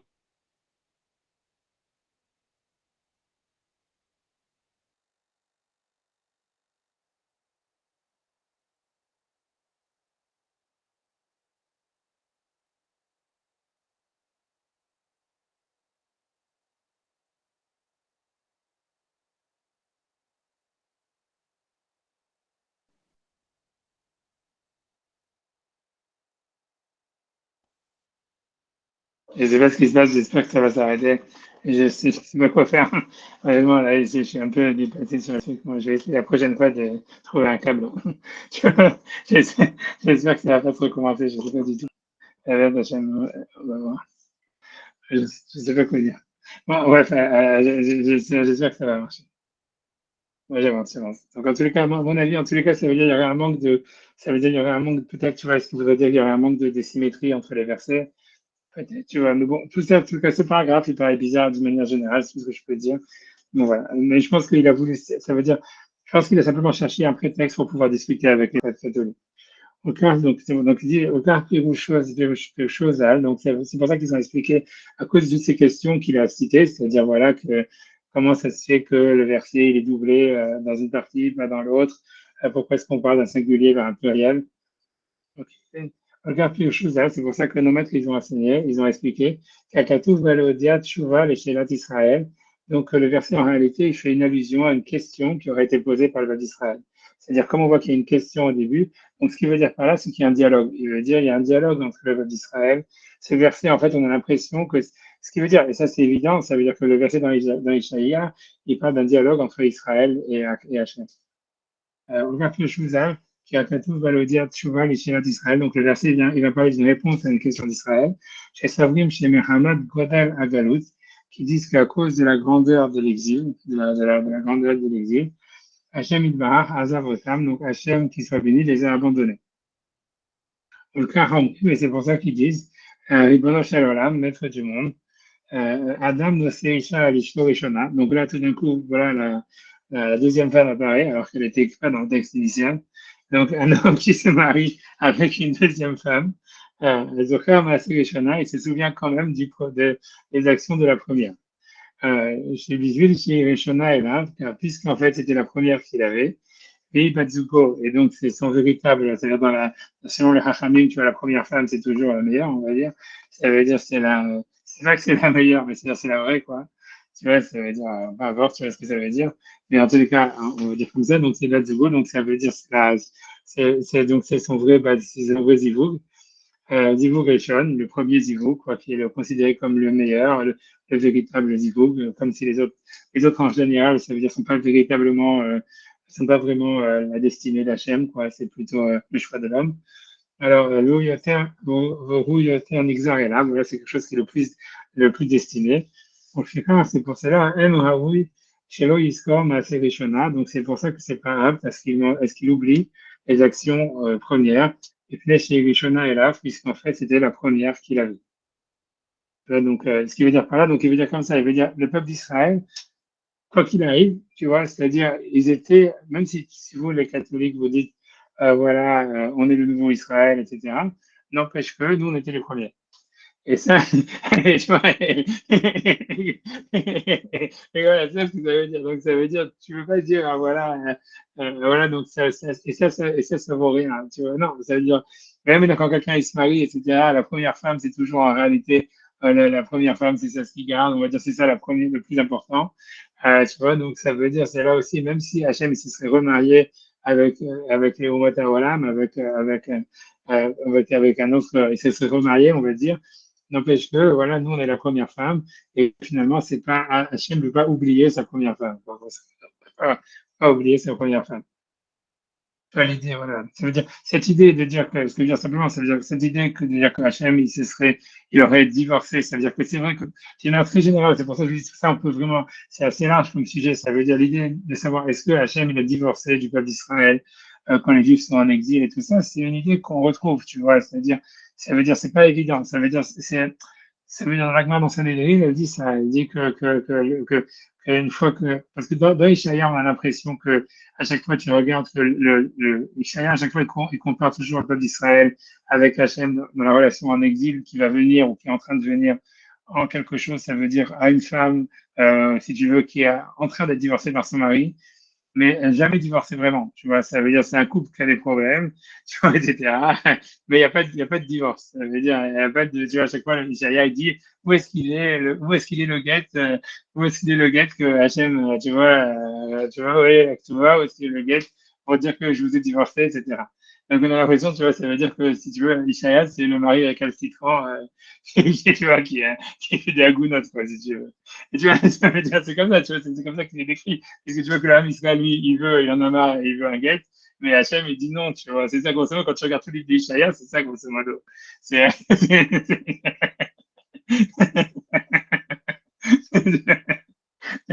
voilà, mais c'est tout, ouais, ça veut dire. Voilà,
Je sais pas ce qui se passe, je suis désolé. Toute la semaine, j'ai utilisé Internet, j'ai eu aucun problème. Et là, je sais pas pourquoi C'est ça, bon. Le ça, son est ça- revenu. Ouais, je sais, mais j'espère, je sais pas du tout ce qui se passe. J'ai vraiment aucune idée. Bon, j'espère que ça va. Je continue et génial. Alors, je sais pas quoi vous dire. Toute la semaine, j'ai fait, j'ai joué, mais tout ça, j'ai pas eu une seule fois les trucs et que comme maintenant, ça commence. Ouais, je sais pas. En tous les cas, moi, j'espère que ça va continuer à marcher. Et bon, enfin, en tous les cas, voilà, en tous les cas, il y a pas de guette. Maintenant, dans la Gemara, c'est sûr que dans la Gemara, par contre, c'est pas évident. La Gemara, dans Sanhedrin, elle compare toujours, quand elle parle de la difficulté qu'il y a dans le Mashiach, tu vois, c'est une Gemara Sanhedrin qui dit que même pour Hachem, le Mashiach, ça va être difficile. Et il dit pourquoi? Il dit, c'est un Gemara connu qui dit que qui dit que c'est l'exemple de quelqu'un qui avait une étable et qu'en fait, il avait deux animaux. Il avait un cheval et un bœuf. Et que, en fait, toujours, il labourait son champ avec un bœuf. À un moment, le bœuf, il s'est cassé une jambe. Donc, en fait, si tu veux, il ne pouvait plus l'utiliser. Donc, il l'a mis à l'étable pour qu'il se, comment dire, pour qu'il se, tu vois, ça veut dire pour qu'il se, voilà, tant qu'il se guérisse. Et qu'il a utilisé le cheval. Et après ça, le bœuf, il a guéri. Et donc, il a réutilisé, si tu veux, le bœuf. Mais pour le maître de l'étable, c'est ce qui est marqué dans la Gemara là-bas, c'est le machin qu'elle donne. C'était très dur, en fait, c'était très dur pour le maître de l'étable de se séparer de son cheval. Ça veut dire d'arrêter de travailler avec son cheval parce qu'il s'était habitué à son cheval. Et la Gemara, elle veut dire en réalité, ça veut dire, elle veut dire par cette allégorie que, en fait, tout le temps où il y avait l'âme Israël qui ont reçu la Torah, les Avot, Abraham, Yitzhak et Jacob, l'âme Israël, tant qu'il y avait le Beth Amikdash, etc. Si tu veux, c'est Hachem, quand c'était l'âme Israël, en réalité, tant qu'Israël n'est pas en exil, c'est le peuple d'Israël, si tu veux, qui guide l'histoire si tu veux, celui avec lequel Hachem, il fait avancer le monde. Le peuple d'Israël, tu vois, il est toujours comparé à un bœuf parce qu'il est considéré, tu vois, le bœuf et le cheval, c'est une allégorie féminin, masculin, parce qu'un cheval, tu vois, ça ressemble à une femme, et nous qui font des coups de cheval, et tu vois, et un bœuf, c'est comme un homme, tu vois, ça veut dire parce que un œuf, il va tout droit, tu vois, c'est pour ça, tu vois, quand un cheval, il a toujours tendance à être instable, à tourner en rond, etc., alors qu'un bœuf, il a toujours tendance à vouloir avancer tout droit. Mais c'est pour ça tu vois, ça veut dire que quand l'âme Israël, si tu veux, ça veut dire que quand l'âme Israël, tu vois même ça dans les clarifications avec Guernica et tout ça, toujours, tu vois, tu vois toujours cette allégorie, toutes les choses, etc.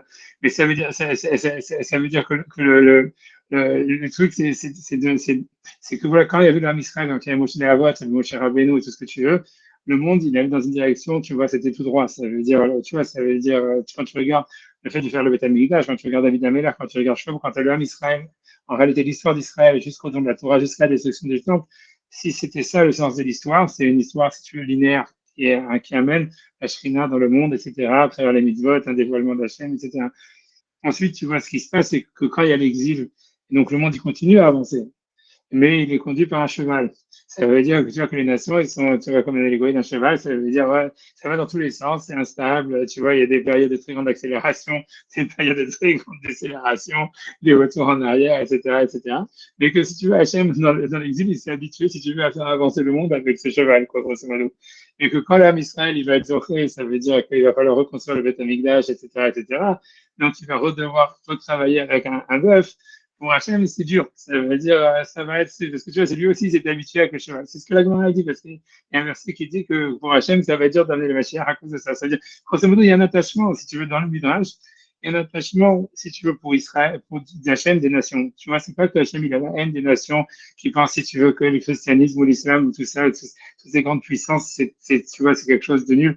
Non, il fait avancer le monde avec eux. Ça veut dire ils ont pris la place d'Israël dans le sens où c'est eux, tu vois, qui labourent le champ, c'est eux qui font avancer le monde, etc.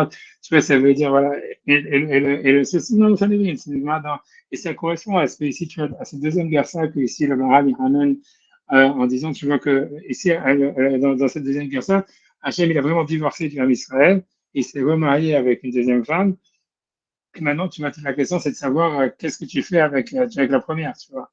Et tu vois, et que si tu veux, l'homme Israël, il dit, voilà, nous, on est la première femme, donc en fait, on n'est pas, ça veut dire, tu ne peux pas nous oublier comme ça, tu vois, ça serait ça l'idée sur cette guerre-là, qui est bizarrement, tu vois, ce qui est très étonnant, c'est que le Maharal, dans ce chapitre, tu vois, il a commencé avec une guerre-là, qui n'est pas la guerre-là que nous, on a dans notre Maharal, mais il parle pas, comme je vous ai dit, quand on a lu la Gemara, il parlait pas de la femme divorcée ni quoi que ce soit, tu vois, il n'y avait pas de divorce, c'est simplement une femme, on avait l'impression d'une femme qui est toujours mariée, mais que son mari, il en a vraiment un cul, tu vois, et que elle dit, tu vois, rappelle-toi des bonnes années, on était heureux ensemble, tu vois, un truc comme ça, tu vois.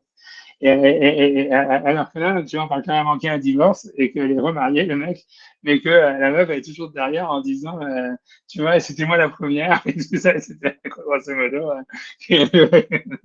whatever, tu vois. Mais c'est les autres trucs cauchemardesques, quoi. Bon.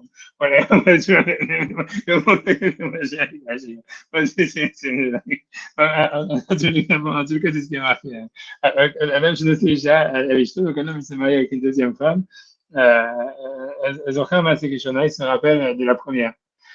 Visuel, si Rishona est là, donc comme Rachid on a déjà vu, je reprends la vache dans la première colonne, parce que comme c'était la première, donc Ibat Zugo, c'est donc Zivug, Zivug Rishon, le premier Zivug, Veyoter Nixar Alav, et donc elle est plus destinée vers lui, etc. Au Gérard Hen Raoul, chez Rishon Maaseh Rishona, donc c'est pour ça que c'est pas apte qui ne se souviennent pas des premiers Maasim, des Maasim de la première fois. Venez chez Rishona est là parce que c'était sa première. Ok, Israël, c'est Rishonim, les Bnei Israël qui étaient les premiers. Abevada Yoter Be'etzem Chivur Vezivug al Hashem.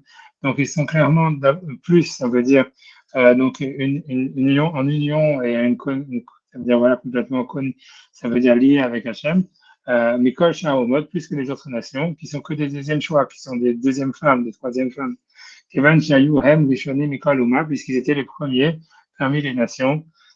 Je tu vois, ça veut dire, je pense pas qu'il veut dire que c'est la première nation parce que, tu vois, ça serait un gros problème puisqu'on sait que le passage qui dit Reshit Goïm Amalek, ça veut dire que la première nation c'est Amalek. Et Harito, Oved, elle a jamais été détruite. Donc, c'est pour ça que, tu vois, on peut dire, tu vois, je vais pas rentrer là-dedans, mais on va dire, en tout cas, c'est la première nation qui a une relation avec Hachem, on va dire. On va dire ça, tu vois, parce que sinon, c'est pas la première nation. Tu vois, comment je Nicolas Omot, Foucault d'avoir sur Rishon comme toute chose qui est la première, ça veut dire voilà. Vimken, Echie d'avoir Z, donc selon ça, comment cette chose est possible? Chez Shachar Oti Galout, que Hachem nous a oubliés dans l'exil. Voilà, Mata Pirouche d'avoir faire, donc ainsi, donc selon ça, l'explication du verset est ainsi. Thomas Sion, Azavan et Hachem, donc Sion a dit, Hachem a abandonné, mais d'avoir Z, donc, et cette chose-là, l'otinsa de bassin vadam, tu ne le trouves pas chez les êtres humains, chez Shocher Rishona, qu'un homme, il oublie complètement sa première femme. Et bien, Hachem Shehachani, Hachem m'a oublié. Chez aussi, Imi, chez l'Okeder Haolam, ça avait fait quelque chose qui n'est pas comme l'habitude du monde. Mais vous, d'avoir chez Raoui, c'est quelque chose qui ne devrait pas être. Atteint la chose et Duktak Meod, et selon ça, donc, le langage du Passouk, il est très précis. L'Eloktiv Azavan et Hachem Shehachani, c'est pour ça que le verset n'a pas dit Hachem m'a abandonné et il m'a oublié. Parce que ce sont deux choses. Donc ça, c'est complètement, je comprends pas du tout ce qu'il dit ici, mais il dit, la première chose, c'est pour agrandir le sujet, et la deuxième chose, c'est un étonnement. Je sais pas, tu vois ce qu'il veut dire par là, tu vois, non, tu vois, ça veut dire, tu vois, ça veut dire, ce qu'il veut dire, tu vois, je sais pas, honnêtement, tu vois, je sais pas ce qu'il veut dire. Il veut dire, c'est un dialogue, il veut dire que c'est deux idées, ça veut dire, tu vois, parce que normalement, il aurait dû dire simplement la première chose, c'est parce qu'Hachem, il nous a abandonnés. La deuxième, que c'est étonnant qu'il nous a oubliés, tu vois. Mais en fait, tu vois, j'ai l'impression, tu vois, c'est pour ça que je dis, je sais pas. Donc, si on suit sa logique à lui, c'est ça ce que ça devrait dire. C'est-à-dire, la première chose, ça parle ça veut dire de l'abandon. La deuxième, ça parle de l'oubli. Et lui, il dit non, la première chose, c'est l'agdilinian. L'agdilinian, c'est, je sais pas ce qu'il veut dire, agrandir le sujet. Et après ça, on fait un étonnement. Ça veut dire non seulement Hachem, il nous a abandonnés, mais en plus, il nous a oubliés. Mais je sais pas ce qu'il a gagné. Tu vois, encore une fois, honnêtement, tout ça, c'est un peu du charabia pour moi. Ça veut dire, tu vois, si tu comprends pas ce qu'il a gagné en disant, tu comprends même pas ce que ça veut dire. Moi, j'aurais dit, tu vois, ça veut dire, même si je suis son raisonnement à lui, j'aurais dit, ça voudrait dire plutôt, la première chose, c'est pourquoi Hachem il nous a abandonnés. La deuxième chose, c'est pourquoi il nous a oubliés. Tu vois. Peut-être c'est ça ce qu'il veut dire. Peut-être qu'il a pas voulu dire qu'Hachem nous a abandonnés parce que, tu vois, s'il disait ça, les chrétiens, ils allaient commencer à sauter sur ça, etc. Donc, c'est pour ça il a changé la phrase à la fin, tu vois, pour embrouiller le lecteur. Je sais pas. Tu vois, ça veut dire, honnêtement, je sais pas. Mais encore une fois, dans ces chapitres, il met vraiment les pieds dans le plat. Et tu vois, c'est compréhensible que d'une certaine manière, tu vois, ça soit très, très flou, tu vois, très bizarre, tu vois. Enfin bref, donc lui, en tous les cas, il veut dire ça. Il y aurait eu un oubli. de la part d'Hachem. Et voilà, et pour lui, je crois que c'est ça le point. Maintenant, encore une fois, tu vois, je veux dire, si on veut suivre son raisonnement à lui, ça veut dire on voit tous les jours dans les mecs qui divorcent, tu vois, surtout quand ils sont remariés, et tu vois, ils veulent plus qu'oublier la première, tu vois ce que je veux dire? Ça veut dire, tu vois, tu vois, c'est vraiment, les gens, ils ont plutôt envie de tourner la page, et donc tu vois pas, tu vois ce que je veux dire, on voit pas vraiment le truc, tu vois, tellement impressionnant, incroyable, comment c'est possible, et tout ça, etc., tu vois, je veux dire, c'est plutôt le scénario cauchemardesque je me rappelle, j'avais enregistré là comme ça, tu vois que le mec il avait divorcé, il s'était remarié, là, la première femme qui est toujours en train de lui courir après, encore après, tu vois. Et ça, c'était tous les gens, tu vois, mais tu vois, tu vois, je sais pas, c'est pour ça, I don't know, tu vois, qu'est-ce qu'il veut dire par là, tu vois, ça veut dire, ok, et après, tu vois, mais moi, ce que je pense, tu vois, ce que ça veut dire, c'est que voilà, ça veut dire, on peut pas dire que le type, il oublie, tu vois, ça veut dire le type, c'est pour ça, parce que moi, ce que ça fait penser à toute cette histoire-là, quand tu prends toute cette histoire, c'est pour ça, comme ce que j'avais dit au début, dans tous les cas de figure que lui il décrit, tu vois, tu peux pas t'empêcher de dire que ça fait plutôt la haine, tu vois. C'est-à-dire que c'est même pas, tu vois, c'est pas que le mec il oublie, c'est que le mec il a vraiment la haine, tu vois. Ça veut dire un mec qui a été marié, tout ça, etc., machin, que c'était son amour, pour une raison ou pour une autre, il a divorcé, tu vois, justifié ou pas justifié, en tous les cas. Et si tu vois, on va dire, le Babyssin, il fait la voix d'Azara, il fait, tu vois, des conneries, tu vois, les unes après les autres, et tout ça, etc. Donc, le mec, après, il dit, OK, j'en ai marre, je vais me marier avec une autre et tout ça. Le mec, la première, tu vois, elle aimerait que c'est le mieux, ça serait qu'il oublie, tu vois ce que je veux dire? Ça serait, tu vois, on aimerait bien qu'il oublie, tu vois.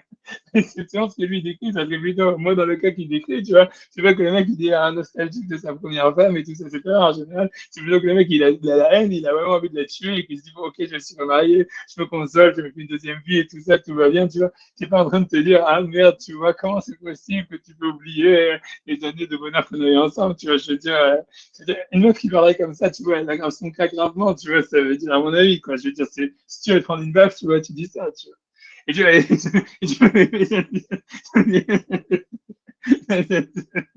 j'en sais rien, tu vois, c'est pas moi, je sais, tu vois, I don't know, je sais pas dans quel monde il vit le maral, qu'est-ce qu'il veut dire par là? Moi, ça veut dire, moi, ce que j'aurais dit, peut-être, tu vois, ça veut dire, il veut dire, moi, ce que j'aurais compris, c'est, encore une fois, comme je vous avais dit au début, ça voudrait dire, le fait même que Hachem nous punit, tu vois, et qu'en fait, on peut voir une pratique dans les malédictions qu'on reçoit en exil, etc., c'est une preuve aussi d'amour, quoi. Ça voudrait dire, tu vois, comme il a dit, on te parle des légions romaines, on te parle de tout ça, on te parle, tu vois, des nazis, on te parle de tous ces trucs-là, de toute la haine antisémite, et ça veut dire ça, c'est une preuve d'amour. Ça veut dire, c'est une preuve que Hachem, s'il nous avait vraiment oublié, il nous laisserait tranquille, tu vois. Il nous laisserait, voilà, nous assimiler tranquillement, faire notre business, et, tu vois, et dire le bonjour chez vous, tu vois.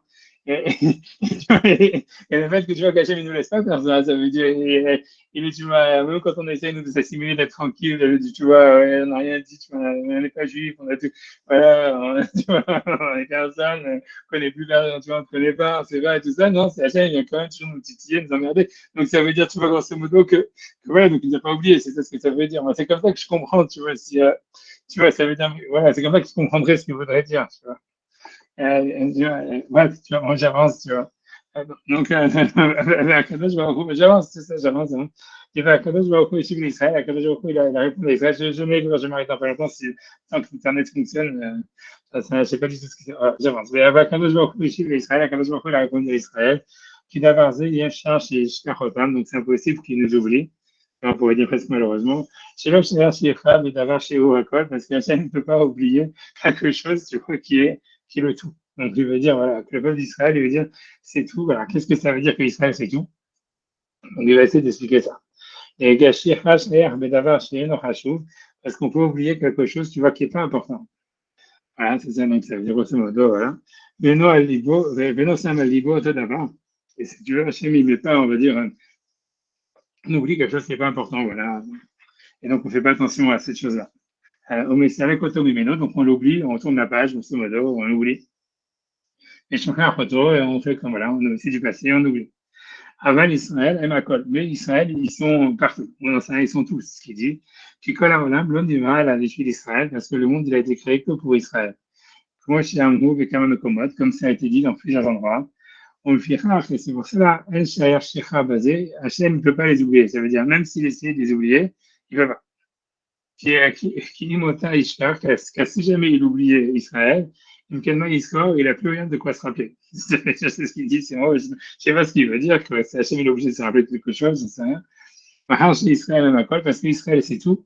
C'est quoi la métier niveau béché d'Israël, puisque tout le monde, il a été créé pour Israël, qui a Shikha Mora, le fait d'oublier Mora, qui a Nishkach, elle le métier.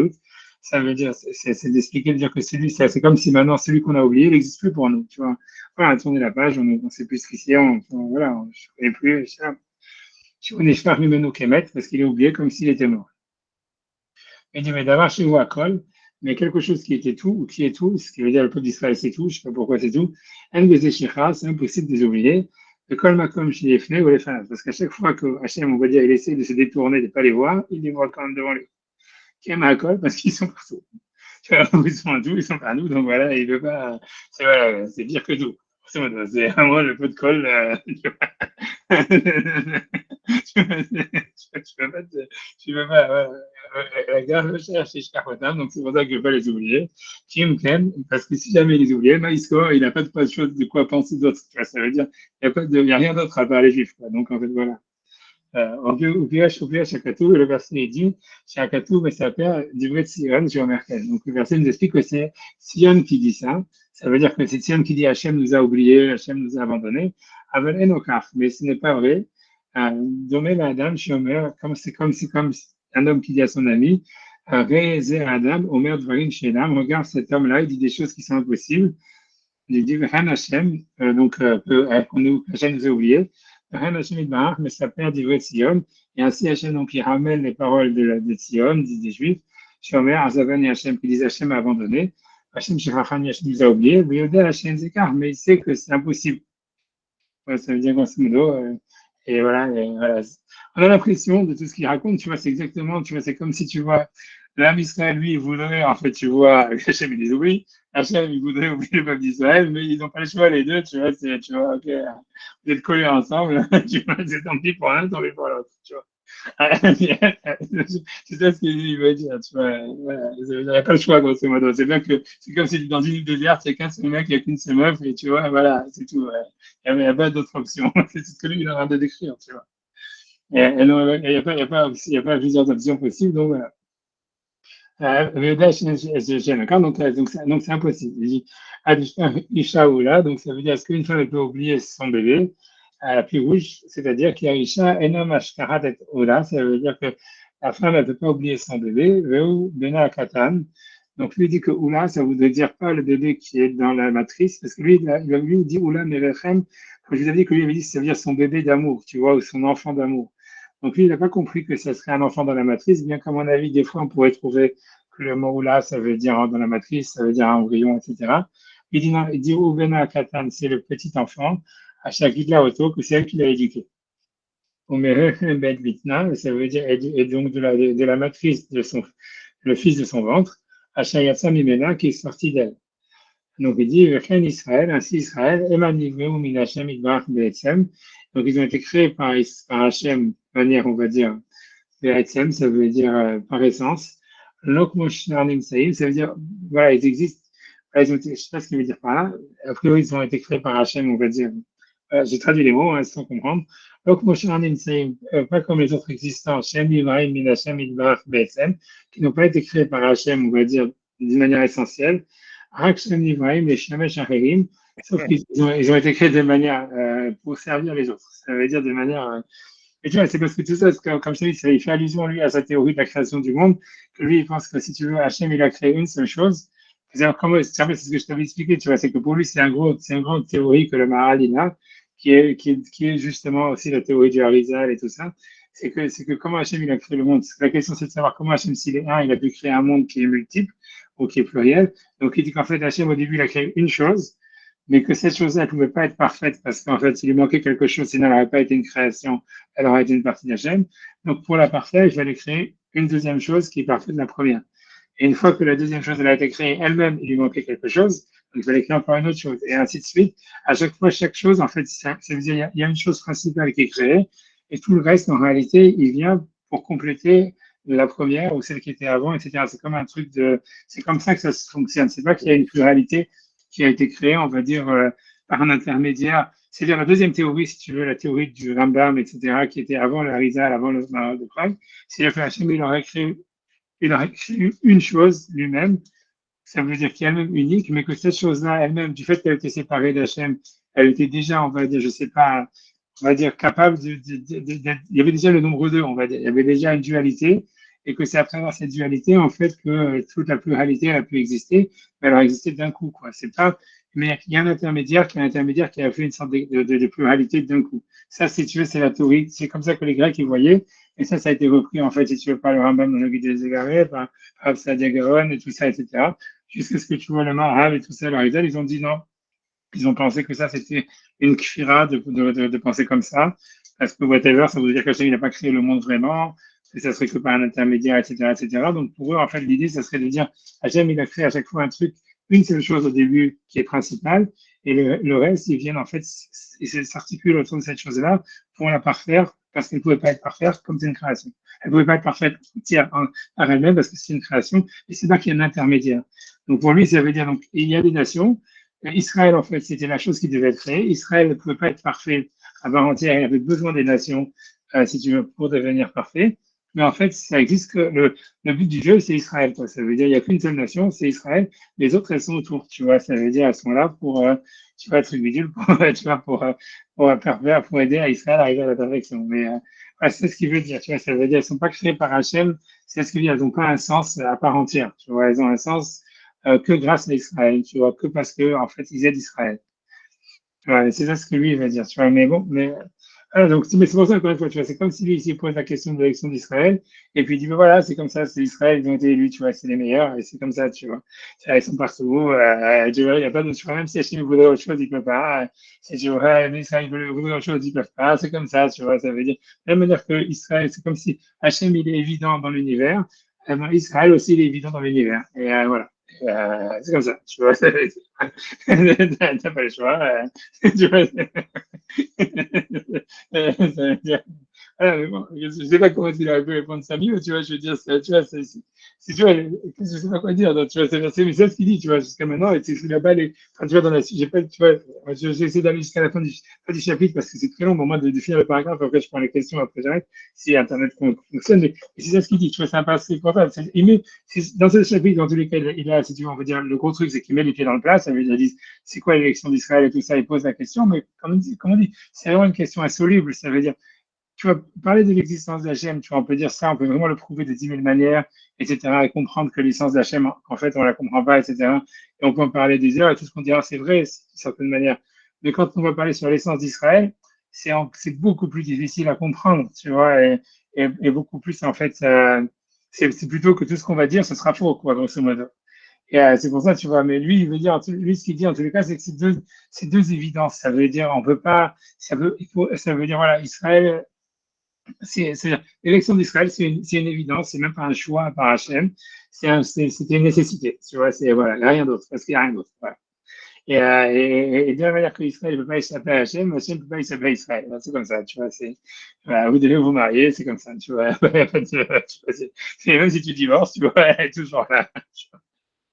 C'est pire que ce qu'on pourrait croire. Voilà, donc j'avance. En tout cas, je dis, Jean, c'est un peu comme la relation avec les parents, tu vois. Ça veut dire quoi que tu fasses, voilà, t'as pas choisi, tu peux y échapper. Donc, tu vas dire ce qu'il veut dire, parce que c'est ce qu'il me répond. Il lui dit que c'est comme un enfant, etc. Donc les autres nations n'existent pas vraiment, elles sont en fait vraiment des ustensiles. Le Karlon et Bechem Banim, donc c'est pour ça qu'ils ne sont pas les enfants d'Hachem. Donc là encore, évidemment, c'est tout un clin d'œil, tu vois, ça veut dire au christianisme avec Jésus, le Fils de Dieu et compagnie. Tu vois, de dire, tu vois, mais ça, c'est clair que tu vois, c'est plus un clin d'œil, ça veut dire, c'est parce que, tu vois, c'est pour ça, c'est tout ce chapitre qui est un petit peu frustrant et tout ça, parce qu'on comprend qu'il veut rentrer dans un débat avec ça, avec l'histoire, tu vois, tu vois, de Jésus, de l'incarnation de Jésus dans les êtres humains, tu vois, ça veut dire, et donc, Jésus il a dit, c'est voilà, que lui, le Fils de Dieu et compagnie, on dit non, c'est les Juifs, les fils de Dieu, et que tu vois, et que tu vois, on comprend pas vraiment qu'est-ce qu'il veut dire, tu vois, mais on comprend qu'il parle de ça, tu vois, il veut dire, et tu vois, c'est comme s'il disait, vous pensez que, voilà, vous êtes, voilà, Jésus, c'est le Fils de Dieu, et vous êtes tous un dans Jésus, et il te dit, non, c'est le peuple d'Israël qui est le Fils de Dieu. Et maintenant, il va expliquer pourquoi lui, tu vois, c'est selon lui, parce qu'il va dire, en tout cas, je lis ce qu'il traduit, il dit, Amoria la Tolada, ça montre l'enfantement, va Bria et la création. Donc il dit, Israël, c'est Briatam, les Shamash Divatam. Donc pourquoi Israël, ils sont les fils d'Hachem? Parce que eux, ils n'ont pas été créés pour servir les autres. Regarde, Shem Nikra à l'Israël. C'est pour ça qu'ils sont appelés Israël, parce que si tu veux, c'est eux les chefs, quoi. Grosso modo. Israël, tu vois, c'est celui qui domine. Bani Matem Lachem, vous êtes les enfants d'Hachem, Elokechem, de votre Dieu, tu vois, ça c'est sur Israël. Benikro Beni Bechori, c'est le fils premier-né d'Israël, d'Hachem, Bnei Shem Yuchadim, parce qu'ils sont spécifiques, ils sont spéciaux, même Kimotam, ils sont incomparables. Qui cherche Yoladam Achar Bani Marbe, ça veut dire, c'est possible que, voilà, que Hachem, comme on dit qu'il avait plusieurs femmes, il aurait pu aussi avoir plusieurs enfants. Donc, Bnei chez Israël, Echad, mais Israël, ils sont toujours un. C'est impossible qu'il y ait une autre nation qui ressemble à Israël. Donc, c'est pour ça que c'est le fils premier-né d'Israël. Et tu vois, après ça, il va expliquer, c'est l'histoire, tu vois, de la Yetziat Israël, si on veut aller avec la parole de la semaine prochaine, tu vois, Béni Bechori Israël et compagnie. Non, mais je me dis, tu vois, déjà, j'ai pas envie d'avancer encore plus que ça, je sais pas. Je sais pas, je pense que je vais m'arrêter là au niveau du texte et tout ça, mais c'est-à-dire, ça veut dire, ce que lui, il va commencer à expliquer, c'est de dire que le peuple d'Israël, il est Meyochat parce qu'il est le Bechor, parce qu'il est le premier-né. Et la question, c'est de savoir qu'est-ce que c'est le premier-né. On a l'impression, tu vois, ce qu'on a l'impression de toute cette histoire-là, moi, ce que moi j'ai compris, tu vois, en essayant de réfléchir sur ce que lui il va dire, de dire que le peuple d'Israël, c'est le premier-né d'Israël et compagnie, parce qu'il est Echad. Tu vois, si on réfléchit,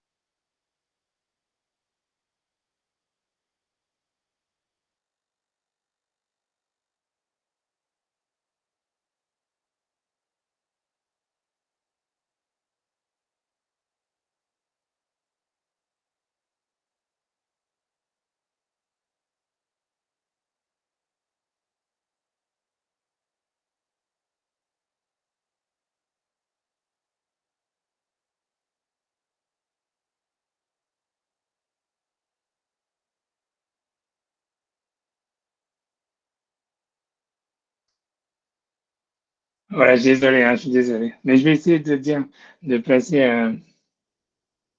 ok, je sais pas, j'ai l'impression que là, ça marche, mais voilà, que les vidéos, elles ont été arrêtées, parce qu'il n'y a pas assez de trucs dans le network. Enfin, j'espère que je sais pas ce qu'ils avaient, de toute façon, j'ai bientôt fini, mais je pense que le rôle du Bechor, en réalité, c'est de faire l'unité dans la famille. Quand tu regardes l'histoire, parce que moi, je me suis demandé, tu vois, ça veut dire, tu vois plein de choses. Tu vois, le rôle du Bechor, c'est d'une chose, c'est deux choses. C'est un, d'être séparé de ses frères, et deux, de faire l'unité dans la famille, de préserver l'unité qu'il y avait par le père. Ça veut dire, quand tu regardes, tu vois, dans les Shvatim, pour donner un exemple, là où tu vois ça le plus clairement, c'est tu vois ça avec Yaakov et les 12 tribus, et le rôle de Yosef par rapport, tu vois, à Réhouven, etc. Ça veut dire que quand tu vois, quand il dit, tu vois, par exemple, Réhouven, quand Yaakov, il dit en fait à Yosef, il dit, tu vois, et voilà, il lui dit, c'est toi grosso modo qui va recevoir deux parts, tu vas être le Bechor et compagnie. Et qu'est-ce qu'il lui dit? Il lui dit, il appelle Nézir Echab, celui qui a été séparé de ses frères. Tu vois? Donc le God Nézir Echab, celui qui a été séparé de ses frères. Ou qui est couronné par ses frères. Tu vois, Nazir, ça peut vouloir dire Nézir, ça veut dire une couronne et tout ça. Mais c'est la même chose, ça veut dire, grosso modo, c'est comme si le père, tu vois, ça veut dire, ok, il va être niftar. Maintenant, il y a un qui doit préserver l'unité de la famille, et ça l'oblige, lui, à être séparé des autres, si tu veux. Et tu vois, quand tu regardes ça, par exemple, moi, j'ai compris ça quand, par exemple, tu vois, même là où tu vois ça, un truc, ça explique un truc que moi j'avais pas compris jusqu'à maintenant, c'est que par exemple, quand on te dit que quand Sarah elle est morte, Yitzhak il est parti voir Ishmaël et il appelait Agar et tout ça pour qu'Abraham il se remarie pour qu'Abraham se marie avec Agar. Il y a marqué que Yitzhak il est reparti voir Ishmaël. Il y a marqué ça veut dire qu'il était revenu se connecter avec Ishmaël.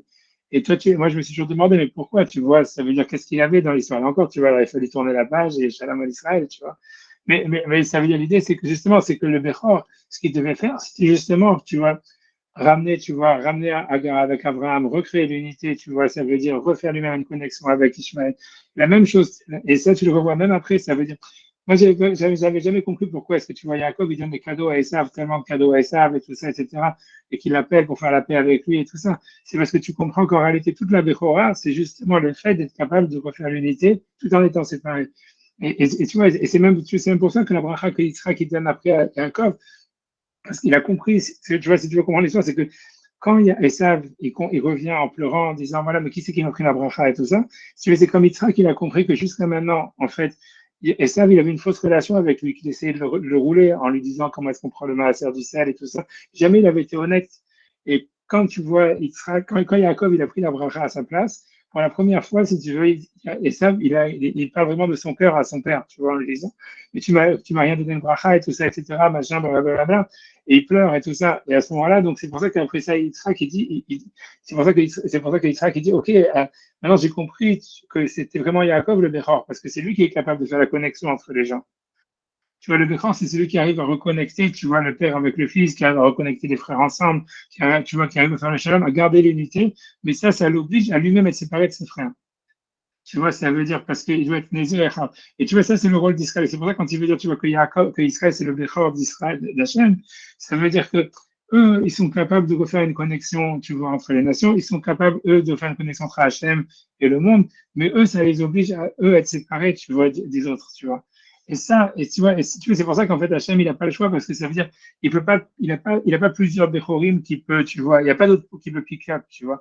Et ça, c'est une réalité que tu vois. Ça veut dire, si tu veux dire, voilà, les musulmans, tu vois, la première chose qu'ils font quand ils ont le pouvoir, c'est d'aller massacrer les mecs d'à côté. Et tu vois, les chrétiens, la même chose, tu vois. Donc, ça veut dire qu'il n'y a pas de Bechor.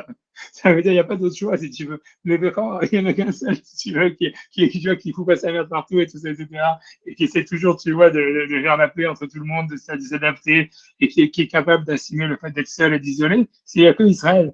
C'est comme ça que tu peux comprendre sur le mal. Et donc, ça veut dire, OK, tu vas peut-être, ils sont pas parfaits, tout ce que tu veux, et tout ça, machin, blabla, et que eux-mêmes, si tu veux, ça n'intéressait même pas vraiment d'avoir une connexion très forte avec Hachem et de faire le Beth Amikdash et tout ce que tu veux, ils préfèrent être tranquille et tout.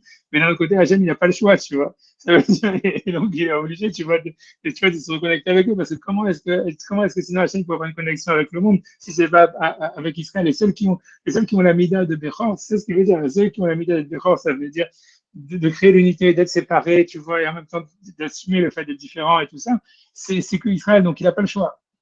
Et tu vois, c'est ça ce que moi, c'est comme ça ce que j'ai l'impression qu'il veut dire, tu vois, c'est ça ce que ça veut dire. Ça veut dire, voilà, ils n'ont pas changé leur langage, ils n'ont pas changé leur truc. Et, tu vois, qu'est-ce que tu vas faire maintenant, tu vois, tu vois, c'est le bien.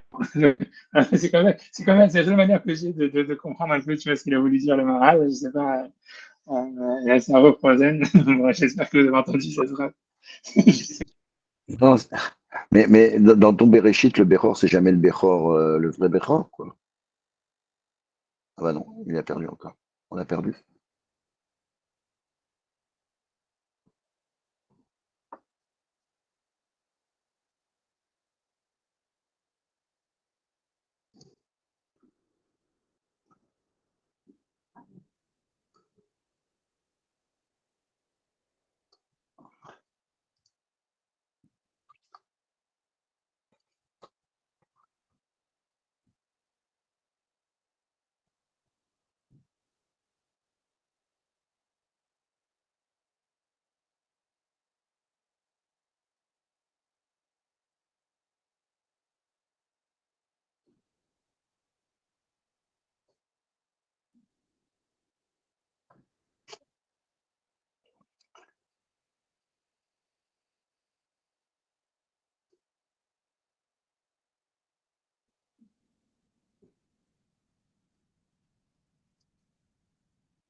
C'est parti. Je suis désolé pour ma connexion, je ne sais pas du tout ce qui se passe. Et voilà, en tous les cas, j'espère que vous avez entendu la dernière chose que je voulais dire. Ce que ça veut dire, c'est que l'élection d'Israël, en fait, c'est pas Hachem, ce que je voulais dire le Maharal, c'est que c'est pas Hachem qui a élu Israël, c'est les Goïms qui ont élu Israël. Parce que tu vois, c'est eux qui, par leur connerie, si tu veux, ça veut dire, c'est eux qui font que Israël, ça devient un choix inévitable pour Hachem, tu vois, ça, ce que ça veut dire. Et c'est des trucs que tu retrouves, en fait, tu vois, dans les psukim plein de fois où il y a marqué, tu vois, c'est pas par votre mérite que vous allez avoir l'État d'Israël, c'est à cause de la réussite des goyim qui sont autour de vous. Tu vois, ça veut dire, les autres, ils sont tellement à la masse que tu vois que si c'est pas vous qui faites le job, il y a personne qui va le faire. Donc, toi, t'as pas le choix, tu vois. Tu vois, c'est ce que j'ai l'impression que c'est ça ce que ça veut dire, tu vois. Le fait, tu vois, qu'ils n'ont pas changé leur, quand tu vois qu'ils ont été sortis d'Égypte par le mérite qu'ils n'ont pas changé, si tu fais un lien avec la paracha de la semaine, pas changé leurs paroles, pas changé leur langue, pas changé leurs habits, ça veut dire ça, ça veut dire qu'ils ont accepté le fait d'être différents, ils ont accepté le fait, tu vois, de vivre comme, on va dire, comme une minorité, et tu vois, et de pas, si tu veux, et de pas vouloir imposer leur loi à tout le monde, si tu veux. Alors que c'était les plus forts, il y a marqué, tu vois, qu'ils étaient plus nombreux que les Égyptiens, qu'ils étaient plus forts que les Égyptiens. Et donc ça, tu vois, ça faisait que le peuple d'Israël était élu de facto, tu vois. Et ça a entraîné une haine des goïms, tu vois. Ça veut dire, ça a entraîné que le pharaon, il a dit, il faut les tuer. Mais c'est ça ce que ça veut dire, tu vois, ça veut dire, voilà, bref, tu vois, mais c'est ça, à mon avis, c'est ça le pshat, si on veut donner un pshat dans ce chapitre, quand il parle sur le fait que l'élection d'Israël est parce qu'Israël est le Béchor, ça veut dire ça. Ça veut dire, c'est le peuple qui est capable d'accepter d'être séparé, d'être séparé de ses frères, même d'être haï par ses frères, et en même temps, tu vois, de garder sa spécificité, tu vois, et de chercher l'unité dans le monde. C'était ça ce qu'il a fait Yosef. Tu vois, Yosef, il a accepté. Tu vois, le vrai Béchor, c'est quoi? Qu'est-ce qu'il fait Yosef? Il est d'accord d'être haï par ses frères, mais il veut simplement créer l'unité, tu vois, et une relation avec son père et avec les frères. Et voilà, il accepte cette mission, on va dire, et voilà, il agit, et c'est pour ça que c'est le Béchor, tu vois.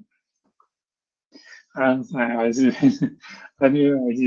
donc je dis, je sais pas si vous avez des questions, j'espère que ça va pas sauter. Si vous avez des questions, moi j'ai ma vidéo, parce que si je fais ma vidéo, c'est ça ce qui va sauver la situation, j'en sais rien.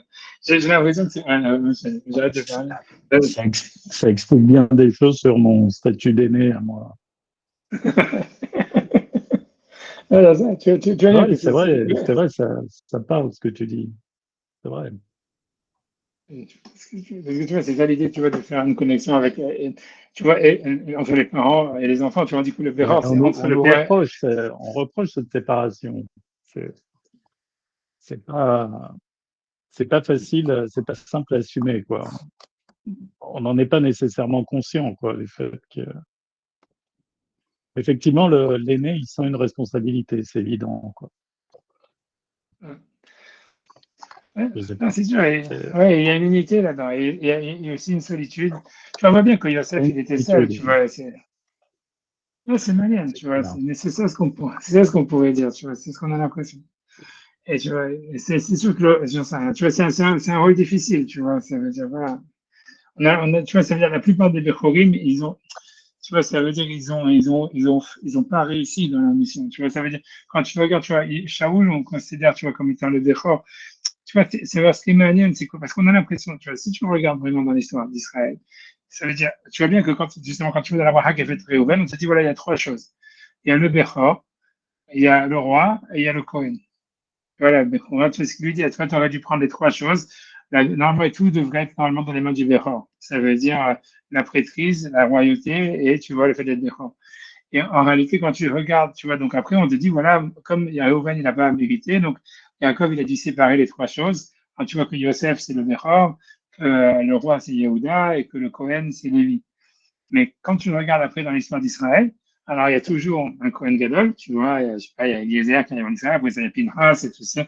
Tu vois, des grands Cohen Gadol Gadolim, Eviatar et tout ça, qui font honneur, on va dire, à la profession si tu veux, à leur truc. Il y a des grands rois en Israël, il y a le roi David, il y a Shlomo, il y a Ushia et tout ce que tu veux. Mais des Bérors, il y a zéro, tu vois. Et ça veut dire, et on comprend bien, tu vois, que ça veut dire que c'est parce qu'il n'y a pas de Bérors que c'est le foutoir, tu vois. Ça veut dire que le Bechor, normalement, tu vois, il devrait connecter le Cohen, il devrait connecter avec, tu vois, avec justement le Cohen et le roi, et que c'est ce qui s'est pas passé, tu vois. C'est pour ça qu'il y a eu le schisme, tu vois, qu'en fait, si tu veux, le royaume de Yehuda, c'était le royaume des religieux, si tu veux, c'était là où il y avait le Beth Amikdash et compagnie, et les autres, ils se sont dit non, tu vois, ça veut dire ils ont laissé tomber la religion, si tu veux, les distribuer. Et ça veut dire, mais ce qui a manqué, tu vois, ça veut dire ce qui a fait que, en fait, il y a eu ces schismes, qu'il n'y avait pas de lien entre la Keuna et la Malchoute, si tu veux, c'est parce qu'en fait, il n'y a pas de Bechor. Et tu vois, c'est ce rôle-là du Bechor, en fait, on voit bien que c'est le rôle manquant et qui a fait que tu vois que jusqu'à maintenant, tu vois, c'est ce qui manque dans le peuple d'Israël. Et on ne sait pas exactement ce que c'est, tu vois, c'est très compliqué. Quand tu regardes, si tu regardes dans le, il y a un truc, tu vois, très dur, tu vois, ça veut dire justement, si tu veux, après ça, j'ai fini avec ça, tant que la vidéo, elle marche, tant que la connexion, elle marche, mais c'est dire, le Harizal, il a un passage, tu vois, tu vois, là, excuse-moi, c'est bien très connu, où, en fait, avec le Rabbi Eliezer, qui est mis, tu vois, en Kherem, tu vois, avec, quand il y a l'histoire du Tanour chez l'Arfnaï, du four de l'Arfnaï. Et tu vois, à chaque fois, Rabbi Eliezer, il est appelé Rabbi Eliezer Agadol, le grand Rabbi Eliezer. Et le Harizal, il dit que pourquoi? Parce que si tu veux, Rabbi Eliezer, il dit que c'était un Gilgoul de Réhouven et que c'était le Bechor. Et que, en fait, si tu veux, quand tu regardes l'histoire, c'est que tu vois qu'à la fin, Rabbi Eliezer, il fait une malédiction. Il dit, comme vous m'avez mis en Kherem, donc vous allez tous mourir massacrés par les Romains avec des morts atroces. Tu vois? Et c'est pour ça qu'on dit que c'est pas la malédiction de Rabbi Eliezer que la Sarah Malchut, tu vois, que Rabbi Yeshua, ça veut dire que Rabbi Akiva, tu vois, il a été coupé en morceaux, que lorsqu'on lui a enlevé sa peau et tous ces machins-là, c'est à cause de la malédiction de Rabbi Eliezer que Rabbi Eliezer, en fait, si tu veux, si tu veux, il avait maudit si tu veux, c'est comme la Sarah Malchut, ça correspond aux 10 qui ont vendu Yosef, si tu veux, les 10 frères, et qu'ils ont refait, tu vois, en mettant Rabbi Eliezer en Kherem, ils ont, si tu veux, reconduit, si tu veux, la faute si tu veux, de la vente de Yosef, qui était en fait que Réhouven, normalement, il avait essayé de sauver Yosef et qu'il n'a pas réussi. Tu vois, c'était une mauvaise connexion avec le Béchor, puisque il y a marqué dans le passage, il y a marqué Réhouven a entendu, Maïshma Réhouven, c'est les nommés Adam. Et il les a sauvés de leurs mains et il voulait sauver Yosef, etc. Donc Réhouven, il avait la possibilité, si tu veux, il a voulu sauver la vente de Yosef. C'était lui, en fait, le type, quand on dit que voilà, il n'a pas réussi, il a fait dans son rôle de Béchor et tout ce que tu veux. Et ça commence là, tu vois, et ça commence là, et ça veut dire à la fin, tu vois, ça veut dire la malédiction de Rabbi Eliezer et là, tu vois, la destruction de la Sarah Malchut et du Beth Amikdash, ça revient encore une connexion, si tu veux, si tu veux, comment dire, une incapacité, si tu veux, pour le clan d'Israël, d'accepter, tu vois, un Bechor, tu vois, et d'avoir une connexion avec le Bechor. Tu vois, ça veut dire, on dit, c'est vraiment dans si tu veux, dans la Rizal, il dit que la raison pour laquelle Rabbi Akiva, il a eu une mort pire que les autres, parce que tu vois, alors que lui-même, il faisait pas partie des tribus parce qu'il était fils de converti, etc. Et alors que tu vois, c'est-à-dire que lui, on lui a arraché par la peau, on l'a coupé en morceaux, tout ce que tu veux, il n'a pas été, comment dire, enterré. C'est parce qu'il a pas rapidisé, il dit, toi, tu vas mourir pire que les autres. On dit pourquoi? Parce que lui, c'était le seul qui pouvait faire la connexion, en fait, avec le Bechor et le reste du peuple. Et il n'a pas fait, il n'a pas réussi, il n'a pas fait. Et c'est lui, il était coupable là-dedans, d'une certaine manière. Ce qui a marqué, soit dans la Rizal, etc., machin, blablabla. Donc c'est même, tu vois, ça veut dire qu'il semblerait que même dans le Bechor, ça veut dire, si dans la Kabbalah, on dit que l'idée du Bechor, de Israël, on dit, tu vois, dans la fin, il a marqué que celui qui fait la Hagba du Sefer Torah, tu veux, c'est le plus grand srout, tu vois, ça veut dire qu'il prend le mérite de tous ceux qui vont monter sur la Torah. On dit que l'Akbara, ça symbolise, dans la Kabbalah, ça symbolise le Bechor. Ça veut dire c'est celui qui surélève la Torah au-dessus de la tête de tout le monde. Et que, en fait, si tu veux, il y a celui qui supporte, si tu veux, c'est celui qui fait l'Akbara. Il a le rôle de Rabbi Akiva, parce qu'à chaque fois, on dit que Rabbi Akiva, sa force, elle est dans ses bras. Elle est marquée plusieurs fois, dans plusieurs endroits, il a marqué Rabbi Akiva, il a cassé ses poings, ou il a cassé ses bras, et il dit avec ses bras, je vais casser une montagne. Plusieurs endroits dans le Talmud, tu vas voir que Rabbi Akiva, toujours, on parle de ses poings et de ses bras. Parce que si tu veux, lui, il avait la force de lever le Sefer Torah pour faire le lien entre Rabbi Eliezer et les autres Tanaïm, et parce qu'il avait cette force, si tu veux, d'expliquer comment de faire, tu vois, de faire la relation avec le Bechor, et qu'en fait, si tu vois, il n'a pas fait, qu'il n'a pas réussi, etc. Et c'est un truc, tu vois, très malien, c'est qu'on a l'impression, tu vois, aussi, tu vois, que la relation du Bechor, celui qui peut faire que le Bechor, il marche sur le cas d'Israël, c'est plutôt quelqu'un qui viendrait de l'extérieur. Tu vois, c'est Rabbi Akiva, c'est un fils de converti, tout ça. Tu retrouves ça avec Yitro, tout cela. Tu vois, ça veut dire que, tu vois, c'est eux qui sont capables, tu vois, il y a besoin c'est là où il y a besoin d'un truc, tu vois, qui viendrait, tu vois, de l'extérieur pour faire la connexion. Mais c'est magnifique. Mais tu retrouves cette même histoire, tu vois, du Bechor, la non-acceptation du Bechor, tu vois, que si tu veux un truc plus dans l'histoire, c'est quand tu vois qu'on dit que pourquoi les yeshivot en France, elles ont été détruites et pourquoi est-ce qu'ils ont brûlé le Talmud, tout ça, c'est parce qu'on dit que les rabbinim français, ils avaient brûlé les livres du Rambam, tu vois. Et ça veut dire c'est connu, tu vois, que Rabbeinu Yonah, il a plus ou moins reconnu ça, tu vois, en disant, tu vois, ça veut dire que le fait d'avoir brûlé les livres du Rambam, si tu veux, c'était exactement comme être Rabbi Eliezer en Kherem, tu vois. Ça veut dire qu'il y avait, si tu veux, il y a un problème, tu vois, avec, tu vois, c'est-à-dire, si tu veux, il y a des Réhouven, il y a des Bechor qui ont une vision, tu vois, qui voient plus loin, qui voient mieux, qui comprennent mieux la chose. Tu vois, le problème, c'est que le peuple d'Israël a du mal à les accepter. C'est comme Yosef, tu vois. Ça veut dire, ça veut dire, ils ont du mal à accepter, tu vois, celui qui voit plus loin, tu vois. Et tu vois, il faut qu'il y ait des mecs qui soient au milieu, tu vois, qui fassent la connexion avec le Bechor. Mais, et c'est ça ce qui empêche, si tu veux, tu vois, justement, comme on te dit, tu vois, que tout l'histoire d'Israël, quand il n'est pas en exil, c'est ça comme un taureau, ça veut dire qu'il va tout droit, et tu vois, il prend la ligne droite, et tu vois, il sait où il va. Si tu veux, pour avoir cette vision, tu vois, tu vois, ce plan, tu vois, savoir où on va, tu as besoin, tu vois, des gens comme le Rambam, tu avais besoin, tu vois, des mecs comme Rabbi Eliezer, tu avais des mecs, tu vois, que c'est Réhouven, qu'ils voient plus loin, tu vois, ils savent où est-ce qu'il faut aller, tu vois, Réhouven, c'est celui qui voit, tu vois. Et ça veut dire, et tu vois, et ça, c'est le grand. Le grand, il voit, il a une vision.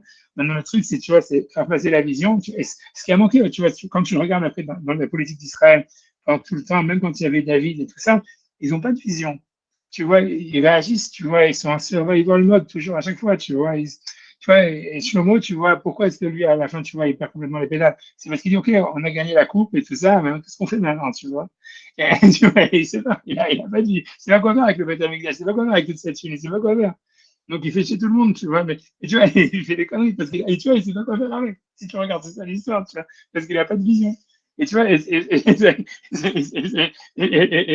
c'est tout, tu vois, c'est ça le, si tu veux, c'est ça le rôle du Bechor. Le Bechor, c'est, tu vois, et c'est ça le rôle d'Israël. Israël, ils peuvent assumer ce rôle-là parce que ça nécessite, tu vois, un isolement, ça nécessite, tu vois, d'être ouvert, tu vois, sur tout le monde, qu'est-ce qu'il doit faire, tu vois, comme les 12 tribus, ils avaient chacun un rôle différent, chacun un truc, donc ils doivent savoir c'est quoi le rôle des Français, c'est quoi le rôle des Américains, c'est quoi le rôle de je sais pas quoi, des Iraniens, tu vois, sans se mettre en bis avec eux ni rien, tout en sachant qu'ils vont être rejetés par eux, tout en assumant, tu vois que, voilà, c'est ça l'idée, tu vois. Et a priori, à part les Juifs, il n'y a personne qui a cette, qui a ce truc-là. Et tu vois, dans l'histoire, c'est comme ça. Tu vois, dès qu'une nation elle a eu le pouvoir, ils ont voulu toujours, tu vois, ou tout que tout le monde soit comme eux, ou complètement les écraser et tout ça, tu vois.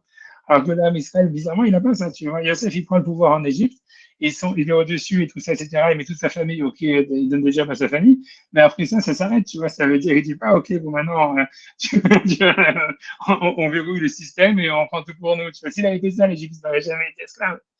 Et tu vois, c'est que tu vois, maintenant, il a laissé le truc en disant, OK, les Égyptiens, c'est leur pays, machin, blablabla, on va laisser eux se développer, tu vois, machin, blablabla. Après, ça s'est retourné contre lui. Mais ça veut dire, ça montre qu'il avait ce rôle-là, tu vois. Ouais, j'arrête ici de vous saouler, je vous laisse tranquille. Voilà, voilà. Surtout que j'ai fini mon whisky, là, il reste encore un petit point. Voilà, voilà, ça va être shalom. Exact, Shabbat Shalom. Shalom. D'accord, pour les jours. Shalom. C'est parti. D'accord. Ça va, À bientôt, merci. ça va. Shalom.